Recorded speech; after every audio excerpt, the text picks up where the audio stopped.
അത്യന്തപരമായ സ്വർഗീയമായ നന്മകളാൽ നമ്മെ അനുഗ്രഹിക്കുന്നവനായിരിക്കുന്ന ദൈവം. ആ ദൈവത്തിന്റെ സന്നിധിയിൽ ഇന്ന് രാത്രികാല ഹൃദയങ്ങളെ പകർന്ന് നമുക്ക് ആരാധിക്കാം.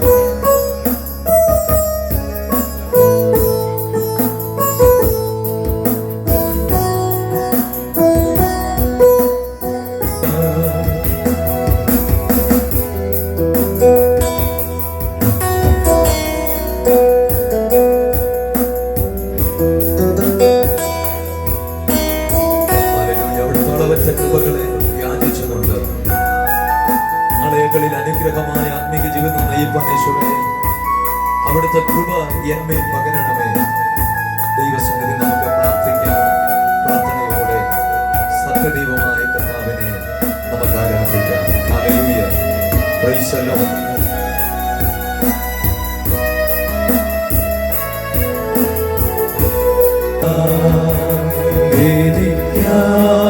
നീ ചെയ്തോരു നന്മയ്ക്കും ഇന്നു നന്ദി ചൊല്ലുന്നു ഞാൻ. ദൈവത്തിന്റെ സ്തോത്രം.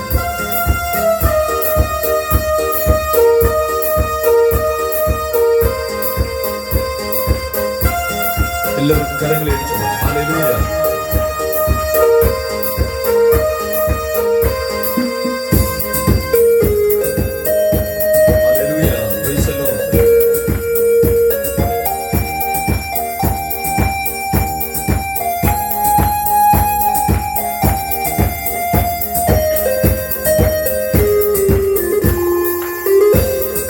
നിക്ഷേപം നീ തന്നെയാ, എന്റെ ഹൃദയവും നിന്നെ തന്നെയാ. എന്റെ നിക്ഷേപം നീ തന്നെയാ, എന്റെ ഹൃദയവും നിന്നെ തന്നെയാ. യേശുവേ എൻ ഹൃദയത്തിലൂടെയോരേ, എൻ ഹൃദയത്തെ കവർന്നോരേ. യേശുവേ എൻ ഹൃദയത്തിലൂടെയോരേ, എൻ ഹൃദയത്തെ കവർന്നോരേ. എന്റെ നിക്ഷേപം നീ തന്നെയാ, എന്റെ ഹൃദയവും നിന്നെ തന്നെയാ. എന്റെ നിക്ഷേപം നീ തന്നെയാ, എന്റെ ഹൃദയവും നിന്നെ തന്നെയാ.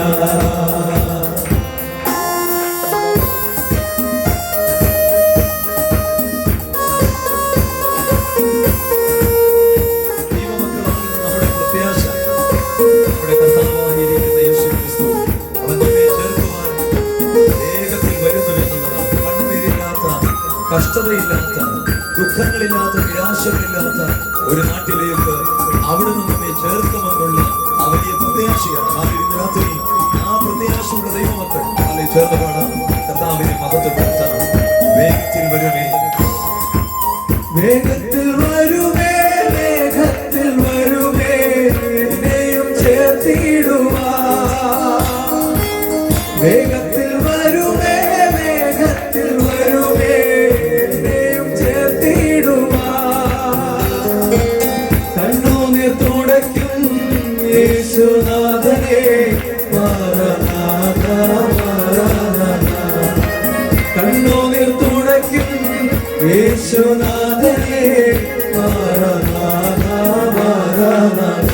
എന്റെ നിക്ഷേപം നീ തന്നെയാ, എന്റെ ഹൃദയവും നിന്നിൽ തന്നെയാ. എന്റെ നിക്ഷേപം നീ തന്നെയാ, എന്റെ ഹൃദയവും നിന്നിൽ തന്നെയാ. കണ്ണുകളാൽ കാണുമേ, കണ്ണുകളാൽ കാണുമേ, എൻ പ്രിയ രക്ഷകനേ.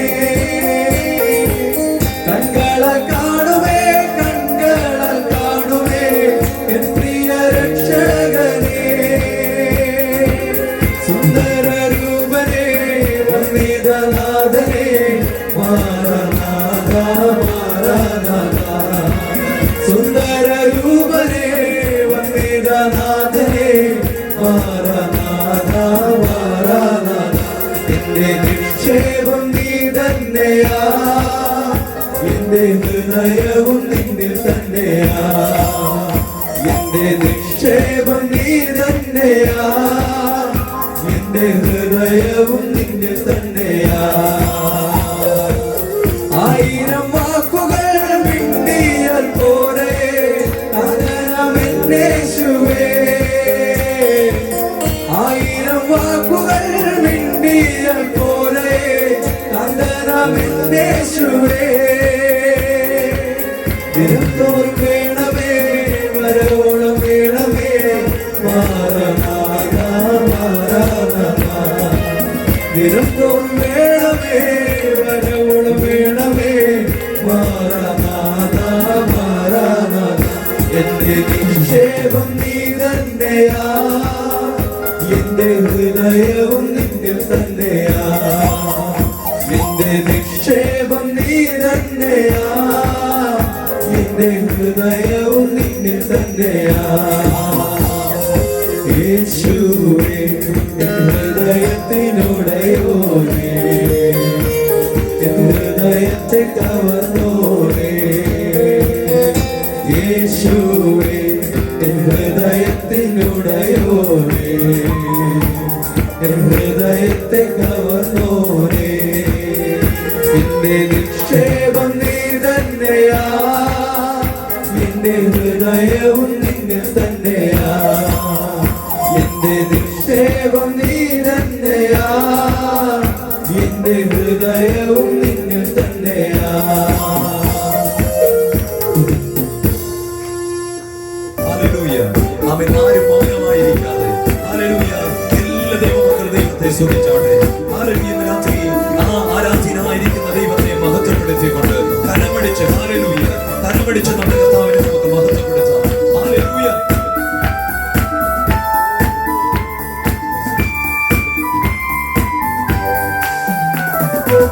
പ്രാണപ്രിയാ പ്രാണപ്രിയാ ചങ്കിലെ ചോരവും തന്നെ വീണ്ടെടുത്തവനെ വീണ്ടെടുപ്പുകാരാ.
കോഴിതൻ കുഞ്ഞിനെ ചിറകടിയിൽ മറയ്ക്കും പോലെ, കഴുകൻ കുഞ്ഞിനെ ചിറകിന്മീതെ വഹിക്കും പോലെ, കോഴിതൻ കുഞ്ഞിനെ ചിറകടിയിൽ മറയ്ക്കും പോലെ, കഴുകൻ കുഞ്ഞിനെ ചിറകിന്മീതെ വഹിക്കും പോലെ. എണ്ണിയാൽ തീരാത്ത നന്മകൾ, ചൊല്ലിയാൽ തീരാത്ത കൃപകൾ, എണ്ണിയാൽ തീരാത്ത നന്മകൾ, ചൊല്ലിയാൽ തീരാത്ത കൃപകൾ. നന്ദി യേശുവേ, നന്ദി യേശുവേ, ചെയ്ത നന്മകൾ ഒരായിരം നന്ദി. നന്ദി യേശുവേ, നന്ദി യേശുവേ, നീ ചെയ്ത നന്മകൾ ശക്തിയാലല്ല കൈയുടെ ബലത്താലല്ല നിന്ദയല്ലയോ എന്നെ നടത്തിയത് എൻ ശക്തിയാലല്ല കൈയുടെ ബലത്താലല്ല നിന്ദയല്ലയോ എന്നെ നടത്തിയത് നിന്നത് കൃപയാ കൃപയാ ദൈവ കൃപയാ നിർത്തിയിടും ദയയാ ദയയാ നിത്യദയയാ ഉയരും താഴ്വരയിൽ ഭയം കൂടാതെ എന്നെ നടത്തിയതാ വൈഷമ്യമേടുകളിൽ കരം പിടിച്ചു എന്നെ നടത്തുന്നതാ ഉയരും താഴ്വരയിൽ ഭയം കൂടാതെ എന്നെ നടത്തിയതാ വൈഷമ്യമേടുകളിൽ കരം പിടിച്ചു എന്നെ നടത്തുന്നതാ എണ്ണിയാൽ തീരാത്ത നന്മകൾ ചൊല്ലിയാൽ തീരാത്ത കൃപകൾ എണ്ണിയാൽ തീരാത്ത നന്മകൾ ചൊല്ലിയാൽ തീരാത്ത കൃപകൾ നന്ദി യേശുവേ നീ ചെയ്ത നന്മകൾ പോരായിരം നന്ദി യേശുവേ നീ ചെയ്ത നന്മകൾ പോരായിരം നന്ദി എൻ ശക്തിയാലല്ല കൈയുടെ ബലത്താലല്ല നിന്ദയല്ലയോ എന്നെ നടത്തിയത് എൻ ശക്തിയാലല്ല കൈയുടെ ബലത്താലല്ല നിന്ദയല്ലയോ എന്നെ നടത്തിയത് നിന്നത് കൃപയാ ദൈവ കൃപയാ നിർത്തിയിടും ദയയാ നിത്യദയയാ നന്ദി യേശുവേ നീ ചെയ്ത നന്മകൾ പോരായിരം നന്ദി യേശുവേ നീ ചെയ്ത നന്മകൾ പോരായിരം നന്ദി യേശുവേ നീ ചെയ്ത നന്മകൾ പോരായിരം നന്ദി യേശുവേ നീ ചെയ്ത നന്മകൾ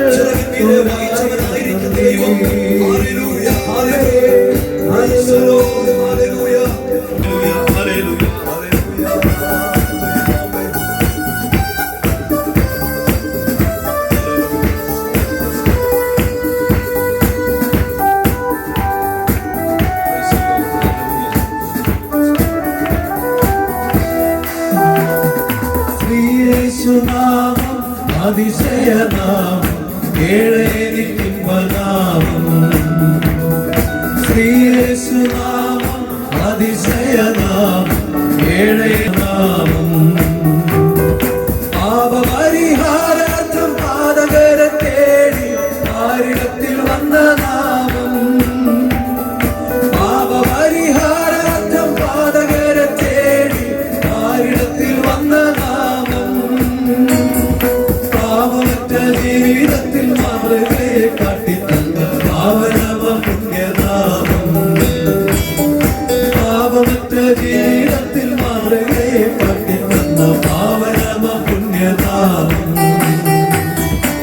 യേശുനാമം അതിശയനാമം ഏഴേനിക്കുമ്പനാമം യേശുനാമം അതിശയനാമം ഏഴേനിക്കുമ്പനാമം എണ്ണമില്ല പാപമെങ്കിൽ നിന്നു നീക്കാൻ എന്നിൽ കരിഞ്ഞ നാമം എണ്ണമില്ല പാപമെങ്കിൽ നിന്നു നീക്കാൻ എന്നിൽ കരിഞ്ഞ നാമം അന്യരെന്ന മേലെടുത്ത് എന്നേക്കുമായി മാച്ചു തന്നു ഇന്നതെന്റെ വന്യനാമം അന്യരെന്ന മേലെടുത്ത് എന്നേക്കുമായി മാച്ചു തന്നു ഇന്നതെന്റെ വന്യനാമം യേശുനാമം അതിശയനാമം ഏഴേനിക്കുമ്പനാമം യേശുനാമം അതിശയനാമം ഏഴേനിക്കുമ്പനാമം എല്ലാ നാമത്തിലും മേലായ നാമം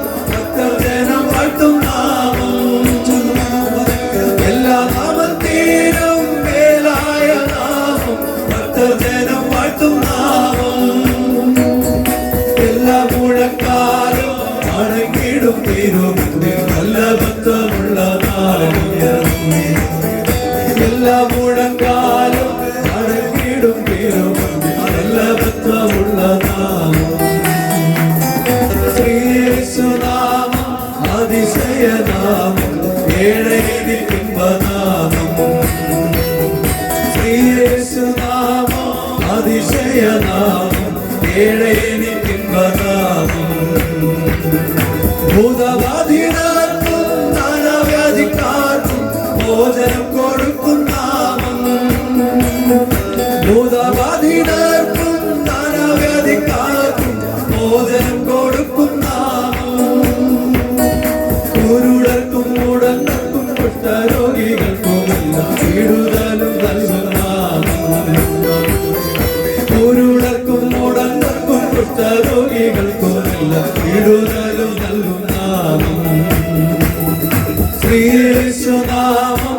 അതിശയനാമം ഏഴനിക്കുംബനാമം ശ്രീയേശുനാമം അതിശയനാമം ഏഴനിക്കുംബനാമം പാപപരിഹാരാർത്ഥം പാതകരെ തേടി ആരിടത്തിൽ വന്ന നാമം പാപപരിഹാരാർത്ഥം പാതകരെ തേടി ആരിടത്തിൽ വന്ന നാമം പാപമറ്റ ജീവിതത്തിൽ മാതൃകയെ കാട്ടിത്തന്ന പാവനമ പുണ്യനാമം പാപമറ്റ ജീവിതത്തിൽ മാതൃകയെ കാട്ടിത്തന്ന പാവനമ പുണ്യനാമം ശ്രീയേശുനാമം അതിശയനാമം ഏഴനിക്കുംബനാമം ശ്രീയേശുനാമം അതിശയനാമം ഏഴനിക്കുംബനാമം എണ്ണമില്ല പാപം എന്നിൽ നിന്നു നീക്കാൻ എന്നിൽ കനിഞ്ഞ നാമം എണ്ണമില്ല പാപം എന്നിൽ നിന്നു നീക്കാൻ എന്നിൽ കനിഞ്ഞ നാമം അന്യനെന്ന വേലെടുത്ത് എന്നേക്കുമായി മാച്ചു തന്ന ഉന്നതന്റെ വന്യനാമം അന്യനെന്ന വേലെടുത്ത് എന്നേക്കുമായി മാച്ചു തന്ന ഉന്നതന്റെ വന്യനാമം ശ്രീയേശുനാമം അതിശയനാമം ഏഴനിക്കുംബനാമം ശ്രീയേശുനാമം അതിശയനാമം ഏഴനിക്കുംബനാമം ശ്രീയേശുനാമം അതിശയനാമം ഏഴനിക്കുംബനാമം ശ്രീയേശുനാമം അതിശയനാമം ഏഴനിക്കുംബനാമം ശ്രീയേശുനാമം അതിശയനാമം ഏഴനിക്കുംബനാമം ഹല്ലേലൂയ. ഇതിലിരിക്കുന്ന എല്ലാ അഭിഷിക്തന്മാർക്കുമായിട്ട് സ്തോത്രം ചെയ്യുന്നതിൻ്റെ മുമ്പിൽ ഒരുപാട് ദേവദാസന്മാരിരിക്കുന്നുണ്ട്. ഈ എല്ലാ ചേട്ടനാണ് എൻ്റെ ആത്മീയ ഗുരു. ഇതേപോലെ പണി തരാൻ പറ്റിയൊരു ഗുരു. ഈ എല്ലാ ചേട്ടൻ കഴിഞ്ഞ ആഴ്ച വിളിച്ചിട്ട് പറഞ്ഞു ഇങ്ങനെ ഗ്രാമസുവിശേഷകരനാണ്, ഇങ്ങനെ അതിനെ ശുശ്രൂഷിക്കണമെന്ന് പറഞ്ഞപ്പോൾ ഞാൻ പറഞ്ഞു ഓക്കെ നമ്മുടെ ഹോളിൽ വെച്ചിട്ടാണെന്ന് പറഞ്ഞു. അപ്പം ഞാൻ സന്തോഷത്തോടെ ഏറ്റെടുത്തു. ഈ എല്ലാ ചേട്ടൻ അത് കഴിഞ്ഞിട്ട് പിന്നെ നോട്ടീസ് കണ്ടപ്പോൾ ആണ് പറഞ്ഞത് ജോർജേട്ടൻ്റെ വീട്ടിലാണ്. അപ്പം ഞാൻ കുറച്ചുകൂടെ ഒന്ന് സമാധാനമായി. ആൾ കുറവായതുകൊണ്ടായിരിക്കും ജോർജേട്ടൻ വീട്ടിലോട്ട് മാറ്റിയത്. അപ്പോൾ നമ്മളൊന്ന് സന്തോഷത്തോടെ, പക്ഷെ ഇവിടെ വന്നിരിക്കുന്ന അച്ഛന്മാരെയും ഉപദേശിമാരെയും കണ്ടപ്പം നല്ല കറയോടെ നിൽക്കുന്നത്. പക്ഷേ എനിക്കൊരു ഉറപ്പുണ്ട്, എന്നൊക്കെ എൻ്റെ ബലഹീനത വന്നിട്ടുണ്ടോ അന്നെല്ലാം കർത്താവിൻ്റെ കൃപ ആകർഷിച്ചു. സകല മഹത്വം അപ്പച്ചന. ഹല്ലേലൂയ. ഞാൻ ഇന്നിവിടെ ഇങ്ങനെ നിൽക്കുന്നുണ്ടെങ്കിൽ ഇവിടെ അച്ഛനെ ഓർമ്മപ്പെടുത്തി, ഇന്നിവിടെ എൻ്റെ ദേശത്തിൻ്റെ മുമ്പിൽ ഇങ്ങനെ നിൽക്കുന്നുണ്ടെങ്കിൽ അത് ദൈവത്തിൻ്റെ കൃപ എന്നല്ലാതെ ഒന്നും പറയാൻ പറ്റില്ല. കാരണം ഒരു സമയത്ത് ഈ സുവിശേഷത്തിന് എതിരായിട്ട് ഒച്ചപ്പാടും ബഹളമൊക്കെ ഉണ്ടാക്കിയിരുന്ന ഒരു വ്യക്തിയാണ് ഞാൻ. എന്നാൽ കർത്താവിൻ്റെ അച്ഛൻ അധ്യക്ഷ പ്രസംഗത്തിൽ ഓർമ്മപ്പെടുത്തിയ കരുണാസമ്പന്നനായ ദൈവമോ അവൻ്റെ മഹാസ്നേഹം നിമിത്തം, ആ മഹാസ്നേഹം അടിയന്റെ ഹൃദയത്തിലേട്ടും പകർന്നു തന്നപ്പോൾ ആ കുരുട്ട് കണ്ണുകൾ തുറന്നപ്പോൾ കൃപയാ കൃപയാ കൃപയാ കർത്താവിന്റെ വർഷത്താകുവാൻ എനിക്ക് ഭാഗ്യം ലഭിച്ചു. നമുക്ക് അല്പസമയത്തെ ചിന്തയ്ക്കായിട്ട് ചെറിയൊരു വേദഭാഗമാണ്. അല്പസമയത്തെ ചിന്തയ്ക്കായിട്ട് 2 തെസ്സലോനിക്കർക്ക് എഴുതിയ ലേഖനം 3-ാം അധ്യായം അതിന്റെ 1 മുതൽ 3 വരെയുള്ള വാക്യങ്ങളൊന്ന് വായിക്കും. 2 തെസ്സലോനിക്കൻസ് 3-ാം അധ്യായം അതിൽ 1 മുതൽ 3 വരെയുള്ള വാക്യം. എന്നാൽ സകല മനുഷ്യർക്കും നാം 2 തെസ്സലോനിക്കൻസ് നിങ്ങളുടെ അടുക്കൽ എത്തിയതുപോലെ വേഗം വ്യാപരിച്ച മഹത്വപ്പെടുവാനും വല്ലാത്തവരും ദുഷ്ടന്മാരുമായ മനുഷ്യരുടെ കയ്യിൽ നിന്ന് ഞങ്ങൾ വിടുവിക്കപ്പെടുവാനും ഞങ്ങൾക്ക് വേണ്ടി പ്രാർത്ഥിക്കുക. വിശ്വാസം എല്ലാവർക്കും ഇല്ലല്ലോ. കർത്താവോ വിശ്വസ്തൻ. അവൻ നിങ്ങളെ ഉറപ്പിച്ച് ദുഷ്ടന്റെ കയ്യിൽ അകപ്പെടാമെന്ന് കാത്തുകൊള്ളും. ഒരു വാക്കോടെ പ്രാർത്ഥിക്കാം. ഇത്തിരി പരിശുദ്ധമായ സ്വർഗീയ പിതാവെ നൽകി തന്ന നല്ല സമയത്തിനായി, നല്ല സന്ധ്യാസമയത്തിനായി നന്നോട് നിങ്ങൾ സ്തുതിക്കുകയാണ് അപ്പച്ച. കർത്താവ്, ഞങ്ങൾ ഈ കർത്താവ് ഭവനാങ്കണത്തിലായിരിക്കുമ്പോൾ കർത്താവെ ഞങ്ങൾ അല്പസമയം കർത്താവിൻ്റെ പാദപീഠത്തിലായിരിക്കുകയാണ്. അപ്പോൾ കർത്താവെ നീ ഞങ്ങളോട് ഇടപെടണമെന്ന് പ്രാർത്ഥിക്കുക. കർത്താവെ കർത്താവെ ഏത് ആത്മാവിൽ കർത്താവ് ഇത് എഴുതിയോ, കർത്താവ് അടിയനോട് ഇത് എങ്ങനെ ഇടപെട്ടോ കർത്താവെ അതേപോലെ കർത്താവെ ദാസന്മാരിലൂടെ ഇടപെടണമെന്ന് പ്രാർത്ഥിക്കുക. കർത്താവ് അടിയന്റെ കുറവുകളോ ബലഹീനതകളോ ഒന്നും തടസ്സമായിരുന്നു നിൽക്കരുതപ്പ. കർത്താവ് നിന്റെ കൃപയോടെ വ്യാപരിക്കണമെന്ന് പ്രാർത്ഥിക്കുക. അടിയന്റെ ക്രൂശിന്റെ മറവിൽ നീ മറയ്ക്കണമെന്ന് പ്രാർത്ഥിക്കുന്നു. കഴുതക്കുട്ടിയുടെ മേൽ വാഹനമേറിയ അതേ കർത്താവ് അടിയന്റെ മേഖലും വാഹനമേറണമെന്ന് പ്രാർത്ഥിക്കുന്നു. സകലമാനവും മഹത്വം അപ്പച്ച അങ്ങെടുക്കണം. പ്രാർത്ഥന കേൾക്കുന്ന കൃപയോർത്ത് നന്ദിയോട് സ്തുതിക്കുന്നു. എല്ലാം ഞങ്ങൾക്ക് വേണ്ടി ജീവനെ തന്ന ഞങ്ങളുടെ പൊന്നേശുവിന്റെ നാമത്തിൽ ഞങ്ങൾ ചോദിക്കുന്ന അപ്പച്ച കൃപയോടെ കേട്ട് ഉത്തരമരുളുമാറാകണമേ പിതാവേ. തെസ്സലോനിക്ക ലേഖനം 2-ാം അധ്യായം എഴുതിയപ്പോൾ 2 തെസ്സലോനിക്കർ ലേഖനം എഴുതുമ്പോൾ നമ്മൾ പൗലോസ് ആ സാഹചര്യങ്ങളെ കൂടെ ഒന്ന് നമ്മൾ മനസ്സിലാക്കണം. തെസ്സലോനിക്കൻസ് എഴുതിയപ്പം ആ സഭ എന്ന് പറയുന്നത് അത്ര മോശപ്പെട്ട സഭയൊന്നുമല്ല. ലേഖനം എഴുതുമ്പോൾ നന്നാക്കാൻ വേണ്ടി എഴുതിയതാണെന്നൊന്നും പൂർണ്ണമായിട്ട് അങ്ങനെ ചിന്തിക്കേണ്ട. 2 തെസ്സലോനിക്കന്റെ ലേഖനം അതിന്റെ 1-ാം അധ്യായം അതിന്റെ 3-ാമത്തെ വാക്യത്തിൽ പറയുകയാണ്, സഹോദരന്മാരെ നിങ്ങളുടെ വിശ്വാസം ഏറ്റവും വർദ്ധിച്ചു, ആലാം പ്രതി നിങ്ങൾക്ക് എല്ലാവർക്കും അന്യോന്യ സ്നേഹം പെരുകിയും വരികയാൽ. ഹല്ലേലൂയ. അപ്പൊ തെസ്സലോനിക്ക സഭയുടെ ഒരു പ്രത്യേകതയാണ് എന്ത്? നിങ്ങളുടെ വിശ്വാസം ഏറ്റവും വർദ്ധിച്ചു വരുന്ന ഒരു വിശ്വാസം. ഹല്ലേലൂയ. രണ്ടാമത് അവരെ കുറിച്ച് പൗലോസ് പറയാണ്, അന്യോന്യമുള്ള സ്നേഹം പെരുകി വരിക. ഹല്ലേലൂയ. ഇന്നും സഭകളെ കുറിച്ച് ദൈവം ആഗ്രഹിക്കുന്ന 2 ക്വാളിറ്റീസ് ആയിരുന്നു ഇവിടെ കാണുന്നത്. ഹല്ലേലൂയ. വിശ്വാസത്തിൽ പെരുകണം, അന്യോന്യം സ്നേഹത്തിൽ വളരണം. ഹല്ലേലൂയ. ദൈവമക്കളെ, ക്രിസ്തീയ വിശ്വാസം എന്ന് പറയുന്നത് സ്നേഹത്തിൽ പെരുകാനും ഹല്ലേലൂയ അന്യോന്യ സ്നേഹത്തിൽ പെരുകാനും വിശ്വാസത്തിൽ വർദ്ധിക്കുവാനുള്ളതായി. എന്നാൽ ഈ തെസ്സലോനിക്ക സഭയെ കുറിച്ച് നമ്മൾ പഠിക്കുമ്പോൾ നമുക്കറിയാം, 1-ാം ലേഖനം പഠിക്കുമ്പോൾ നമുക്കറിയാം, അത് പല സാഹചര്യങ്ങളാൽ ഫോൾസ് ടീച്ചേഴ്സ് വന്ന് ദുരുപദേശക്കാർ വന്ന് കർത്താവിൻ്റെ ദിവസം വന്നു, അതായത് കർത്താവ് വന്നു നിങ്ങളെല്ലാം ഉൾപ്രാവണം നടത്താതെ പോയി, നിങ്ങളുടെ ചാൻസ് കഴിഞ്ഞു എന്നെല്ലാം പറഞ്ഞ് അവരെ വചനത്താൽ കൂട്ടിക്കളഞ്ഞപ്പോൾ, വചനത്താലല്ല ദുരുപദേശത്താൽ കൂട്ടിക്കളഞ്ഞപ്പോൾ അവരെ ഒന്ന് ബലപ്പെടുത്തുന്നതിനും ദൃഢപ്പെടുത്തേണ്ടതിനും വേണ്ടിയിട്ടൊക്കെയാണ് പൗലോസ് ഈ ലേഖനം എഴുതിയത്. അപ്പം നമ്മൾ വായിച്ചു കേട്ട വാക്യത്തിലേക്ക് ഒന്ന് മടങ്ങി വരാം. ഒന്നാമത്തെ വാക്യത്തിൽ അവിടെ എഴുതി, ഒടുവിൽ സഹോദരന്മാരെ കർത്താവിന്റെ വചനം നിങ്ങളുടെ അടുക്കൽ എത്തിയതുപോലെ വേഗം വ്യാപിച്ച് മഹത്വപ്പെടുക. ഹല്ലേലൂയ. പൗലോസ് അവിടെ പറഞ്ഞിരിക്കുന്ന ഒരു കാര്യമുണ്ട്, കർത്താവിന്റെ വചനം നിങ്ങളുടെ അടുക്കൽ എത്തിയതുപോലെ. ഹല്ലേലൂയ. ദൈവമക്കളെ, കൃപയാൽ ദൈവത്തിന്റെ വചനം നമ്മളുടെ അടുക്കലും നമ്മുടെ ഹൃദയങ്ങളിൽ എത്തിയത് കൊണ്ടാണ് നമ്മൾ ഇന്ന് ഇവിടെ ആയിരിക്കുന്നത്. ഹല്ലേലൂയ. എന്നാലും പൗലോസിന്റെ ഒരു പ്രാർത്ഥനയാണ്. പൗലോസ് ലേഖനം എഴുതിയപ്പോൾ പൗലോസ് അവിടെ വ്യക്തമായിട്ട് പറയാ, കർത്താവിന്റെ വചനം നിങ്ങളുടെ അടുക്കൽ എത്തിയതുപോലെ തന്നെ. അങ്ങനെയെങ്കിലും ഞാൻ ചിന്തിക്കുക, അവരുടെ തെസ്സലോനിക്ക സഭയിൽ വചനം എത്തിയപ്പോൾ എന്ന് പറയുമ്പം വചനം ഇങ്ങനെ ഇപ്പൊ ഈ ഇലക്ഷന്റെ സമയത്ത് ഇങ്ങനെ അനൗൺസ്മെന്റ് വണ്ടി പോണ പോലെ അങ്ങനെ വചനം അങ്ങ് പോണ കാര്യമല്ല. വചനം എത്തുക എന്ന് പറയുമ്പോൾ വചനം കേട്ട് നമ്മുടെ ഹൃദയത്തിൽ അത് എങ്ങനെ സ്വീകരിക്കുന്നു എന്നുള്ളതിൽ ആണ് ദൈവവചനം എത്തിപ്പെടുക എന്ന് പറയുന്നതിന് അർത്ഥം. അപ്പം പൗലോസ് അവിടെ പറയുമ്പം തെസ്സലോനിക്ക സഭയിൽ വചനം എത്തി എന്ന് പറയുന്നതിന് ഒരു പ്രത്യേക കാരണം ഉണ്ടാകണം. അപ്പം 1 തെസ്സലോനിക്കർക്ക് എഴുതിയ ലേഖനം അതിന്റെ 2-ാം അധ്യായം അതിന്റെ 13-ാമത്തെ വാക്യം ഒന്ന് വായിക്കട്ടെ. 1 തെസ്സലോനിക്കൻസ് 2-ാം അധ്യായം അതിന്റെ 13-ാമത്തെ വാക്യത്തിൽ ഇങ്ങനെ പറയാ, ഞങ്ങൾ പ്രസംഗിച്ച ദൈവവചനം നിങ്ങൾ കേട്ടു. ഹല്ലേലൂയ. ഞങ്ങൾ പ്രസംഗിച്ച ദൈവവചനം നിങ്ങൾ കേട്ടു. എങ്ങനെ കേട്ടു? മനുഷ്യന്റെ വചനമായിട്ടല്ല, സാക്ഷാലാകുന്നത് പോലെ ദൈവവചനമായിട്ട് തന്നെ. Hallelujah, hallelujah. ഇത് മനുഷ്യൻ പറയുന്ന വചനമായിട്ടല്ല. ജേക്കബ് ഇവിടെ ഇരുന്നിട്ട് എന്തോ പറയുന്നത് പോലെയല്ല ദൈവവചനം കേൾക്കണ്ടേ. പിന്നെയോ മനുഷ്യനെ അല്ല നോക്കണ്ടേ.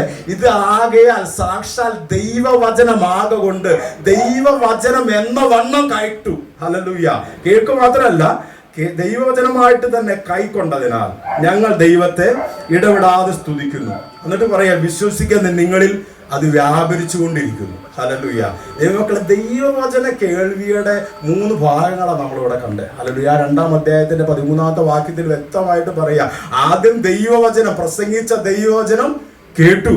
എങ്ങനെ കേൾക്കണം? മനുഷ്യന്റെ വചനമായിട്ടല്ല, സാക്ഷാൽ ദൈവവചനമായിട്ട് തന്നെ കേട്ട്. അത് കേട്ടാൽ മാത്രം മതിയോ? അത് കൈക്കൊള്ളണം. കൈക്കൊണ്ട് കഴിയുമ്പോൾ ഉള്ള കാര്യം പിന്നെ പറയുന്നത്, നിങ്ങൾ വിശ്വസിക്കാൻ നിങ്ങളിൽ അത് വ്യാപരിച്ചു കൊണ്ടിരിക്കുന്നു. ദൈവമക്കളെ, ദൈവവചനം കേട്ട് നമ്മളത് കൈക്കൊണ്ട് കഴിഞ്ഞാൽ നമ്മുടെ ജീവിതങ്ങളിൽ കൂടെ അത് വ്യാപരിക്കണം. വ്യാപരിക്കുക എന്ന് പറയുമ്പോൾ അത് നമ്മുടെ ജീവിതങ്ങളിലുള്ള പ്രവർത്തികളിൽ കൂടെ നമ്മുടെ കൂടെ വെളിപ്പെട്ട് വരുന്ന ഒരു ദൈവവചനമാണ് ദൈവത്തിന്റെ വചനം. ഹല്ലേലൂയ.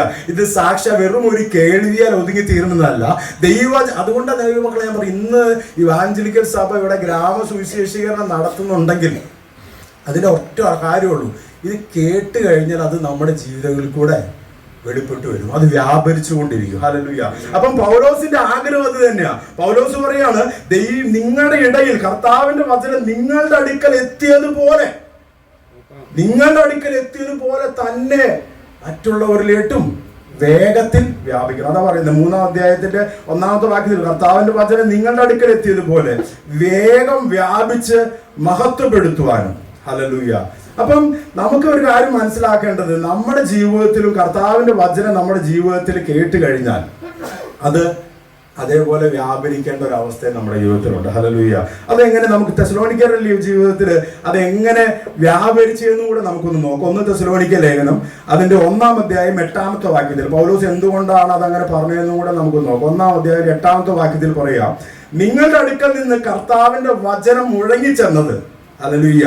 അപ്പം തെസ്സലോനിക്ക സഭയിൽ വചനം കേൾക്കുക മാത്രമല്ല ചെയ്ത്, അത് കൈക്കൊള്ളുക മാത്രമല്ല ചെയ്ത്, ദൈവവചനം എന്ന പോലെ കൈക്കൊള്ളുക മാത്രമല്ല ചെയ്ത്, അത് അവരുടെ ജീവിതങ്ങളിൽ കൂടെ വ്യാപരിക്കുക എന്ന് പറഞ്ഞപ്പോൾ 1-ാം അധ്യായത്തിന്റെ 8-ാമത്തെ വാക്യത്തിൽ പറയും, നിങ്ങളുടെ അടുക്കൽ നിന്ന് കർത്താവിന്റെ വചനം മുഴങ്ങി ചെന്നത് മക്കദോനിയയിലും അഖായിലും മാത്രമല്ല എല്ലായിടത്തും. ഹല്ലേലൂയ. ദൈവമക്കളെ, ദൈവവചനം കേട്ട് കഴിഞ്ഞാൽ ഒരു ഭക്തന് വെറുതെ ഇരിക്കാൻ പറ്റത്തില്ല. ഹല്ലേലൂയ. അതിന്റെ ശൈലിയോ അതിന്റെ ഇതൊന്നും ചിലപ്പോൾ അറിയാൻ പറ്റത്തില്ല. എന്നാലും ദൈവവചനം ഉള്ളത്തിലോട്ട് കേറിയാൽ, ഹല്ലേലൂയ, നമുക്ക് വെറുതെ ഒതുങ്ങിയിരിക്കാൻ പറ്റത്തില്ലെന്ന്. ഹല്ലേലൂയ.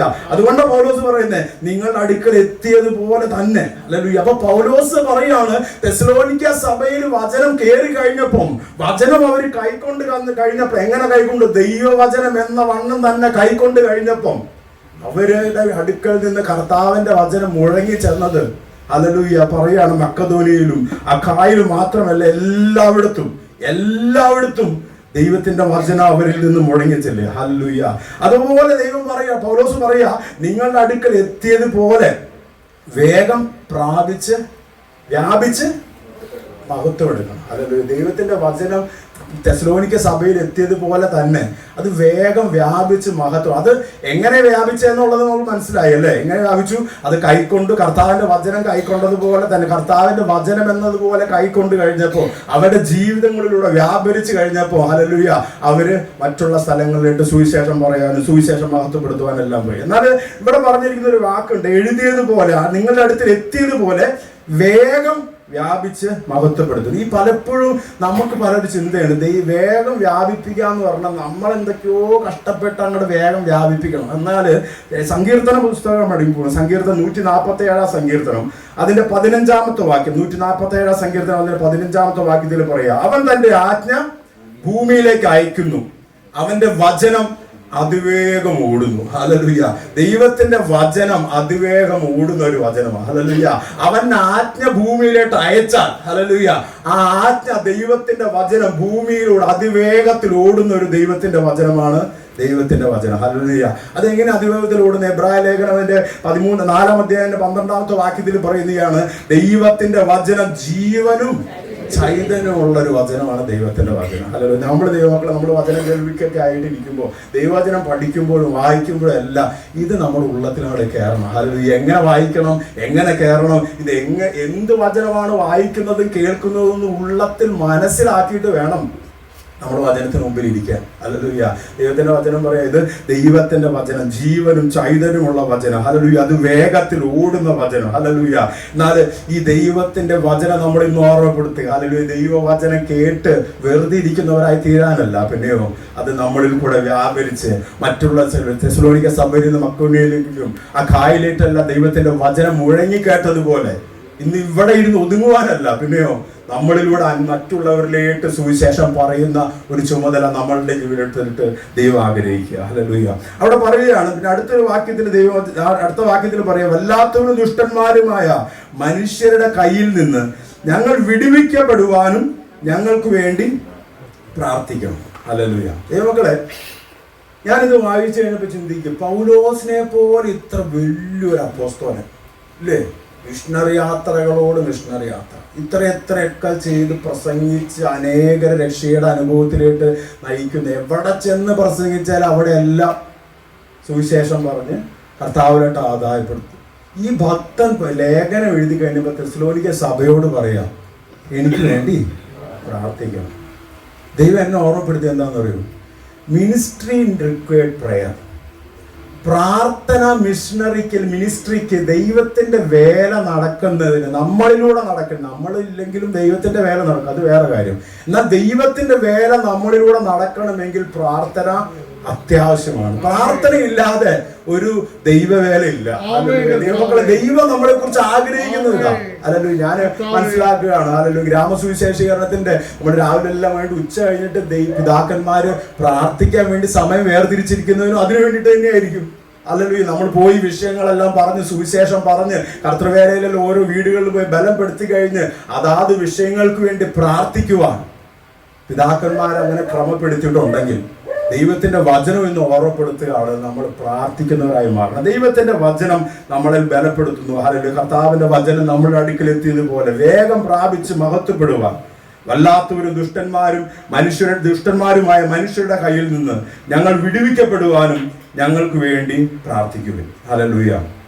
ഈ പൗലോസിന് ആ കാര്യം ക്ലിയർ ആയിട്ട് മനസ്സിലായി. നമുക്കാണിത് പലപ്പോഴും നമ്മൾ മറന്നു പോണ കാര്യം. ഈ പ്രാർത്ഥന എന്നുള്ള കാര്യം നമ്മൾ പലപ്പോഴും മറന്നു. നമ്മൾ പലപ്പോഴും നമ്മുടെ ചിന്ത എന്ന് പറയുന്നത് ഈ മിനിസ്ട്രിയുടെ എഫക്റ്റീവ്നെസ് എന്ന് പറയുന്നത് നമ്മൾ പലപ്പോഴും ചിന്തിക്കുന്നത് നമ്മുടെ സ്ട്രാറ്റജിയിലാണ്, ഹ്യൂമൻ സ്ട്രാറ്റജിയിലാണ് എന്ത് മിനിസ്ട്രിയുടെ എഫക്റ്റീവ്നെസ് എന്ന് ചിന്തിക്കുന്നത്. എന്നാൽ ദൈവത്തിന്റെ വചനം നമ്മൾ ഓർമ്മപ്പെടുത്തുന്നത് നമ്മൾ ഒരു സ്ട്രാറ്റജിയിലല്ല. ഹല്ലേലൂയ. പിന്നെയോ പ്രാർത്ഥിക്കുന്ന ദൈവജനത്തിന്റെ മധ്യത്തിലാണ് മിനിസ്ട്രിയുടെ ശക്തി വെളിപ്പെടുന്നത്. ഹല്ലേലൂയ.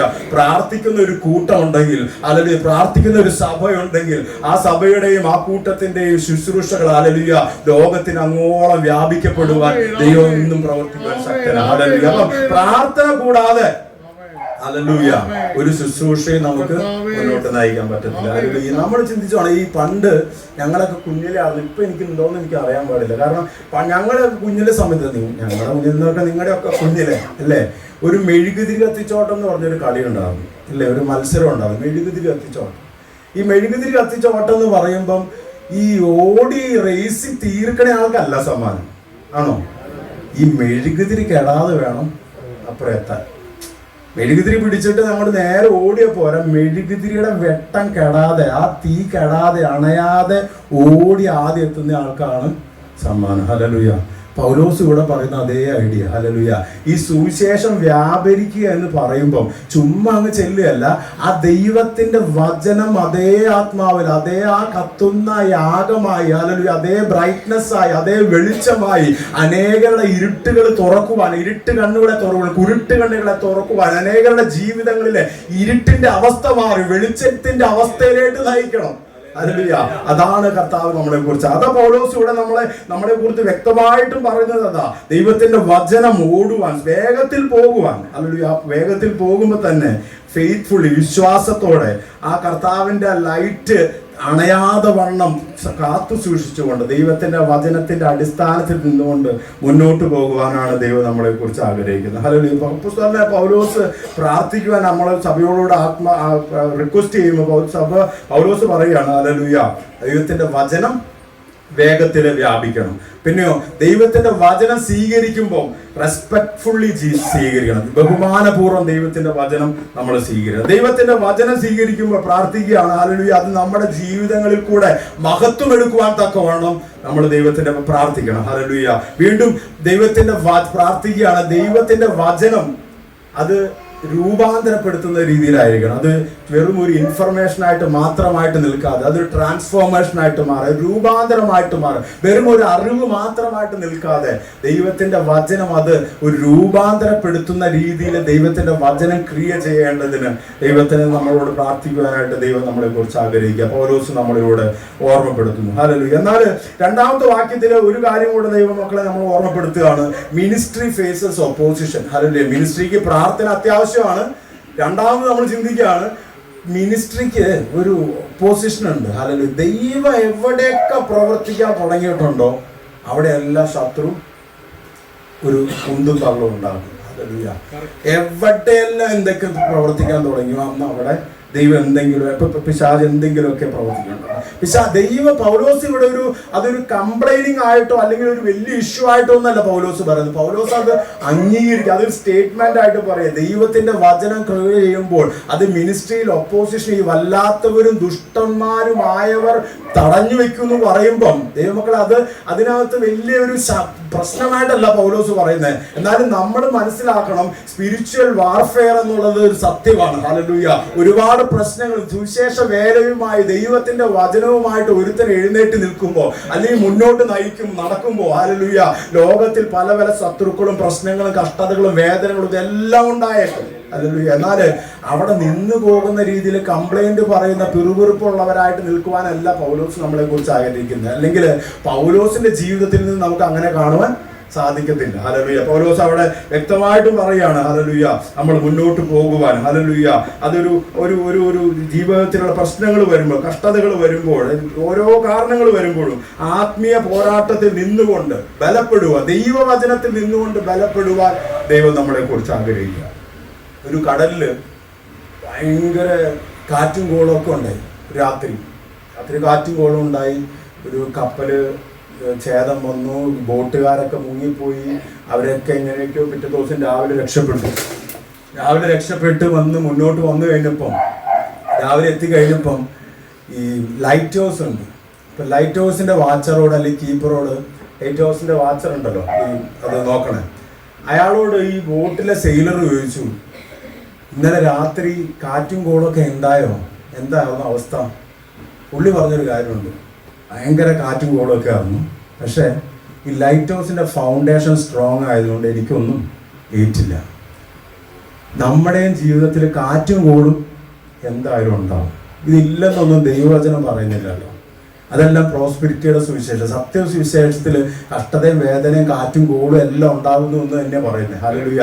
എന്നാൽ ദൈവവചനത്തിൽ അടിസ്ഥാനം നിൽക്കുന്ന വിശ്വാസി, ഹല്ലേലൂയ, കാറ്റ് വന്നാലും കോള് വന്നാലും ഭയപ്പെടാതെ, കാറ്റിൽ ആടി ഉലയാതെ ബലത്തോടെ നിൽക്കും. ആ ലൈറ്റ് ഹൗസ് വാച്ചർ നിന്നതുപോലെ ഹല്ലേലൂയ, അടിസ്ഥാനത്തിൽ ഉറച്ചു നിന്നുകൊണ്ട്, വചനത്തിൽ ഉറച്ചു നിന്നുകൊണ്ട്, ദൈവവചനത്തിൽ അടിസ്ഥാനപ്പെട്ട് ബലപ്പെട്ട് വിശ്വസിക്കുന്ന ഒരു ഭക്തനായിരിക്കണം നമ്മൾ ഓരോരുത്തരും. ഹല്ലേലൂയ. അതാണ് ദൈവം നമ്മളെ കുറിച്ച് ആഗ്രഹിക്കുന്നത്. 3-ാം അധ്യായം അതിന്റെ 2-ാമത്തെ വാക്യത്തിൽ പറയും, വല്ലാത്തവരും ദുഷ്ടന്മാരുമായ മനുഷ്യരുടെ കയ്യിൽ നിന്ന് ഞങ്ങൾ വിടുവിക്കപ്പെടുവാനും ഞങ്ങൾക്ക് വേണ്ടി പ്രാർത്ഥിക്കുക. ഹല്ലേലൂയ. ദൈവമക്കളെ, അതിൽ നിന്നൊരു കാര്യം നമ്മൾ മനസ്സിലാക്കണം, ദൈവദാസന്മാരെ ബന്ധിക്കാം അല്ലേ?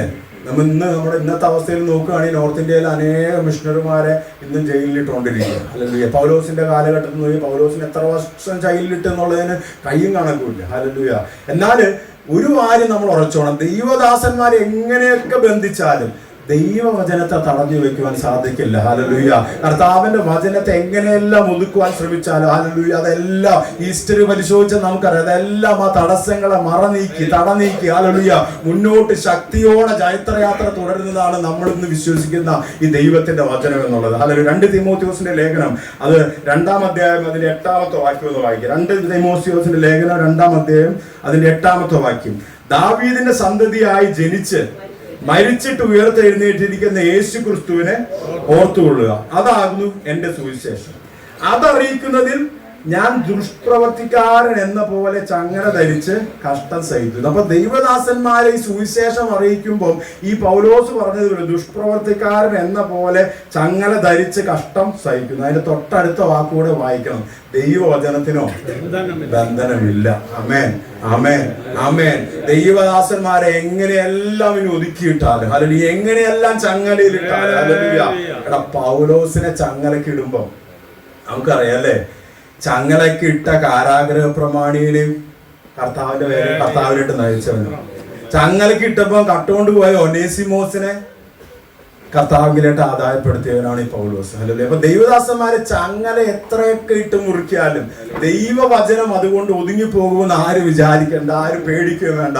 ദൈവത്തിന്റെ വചനം അത് ശക്തിയായി മുന്നോട്ട് പോകുവാൻ അത് പ്രാപ്തമായ ദൈവത്തിന്റെ വചനം. ഹല്ലേലൂയ.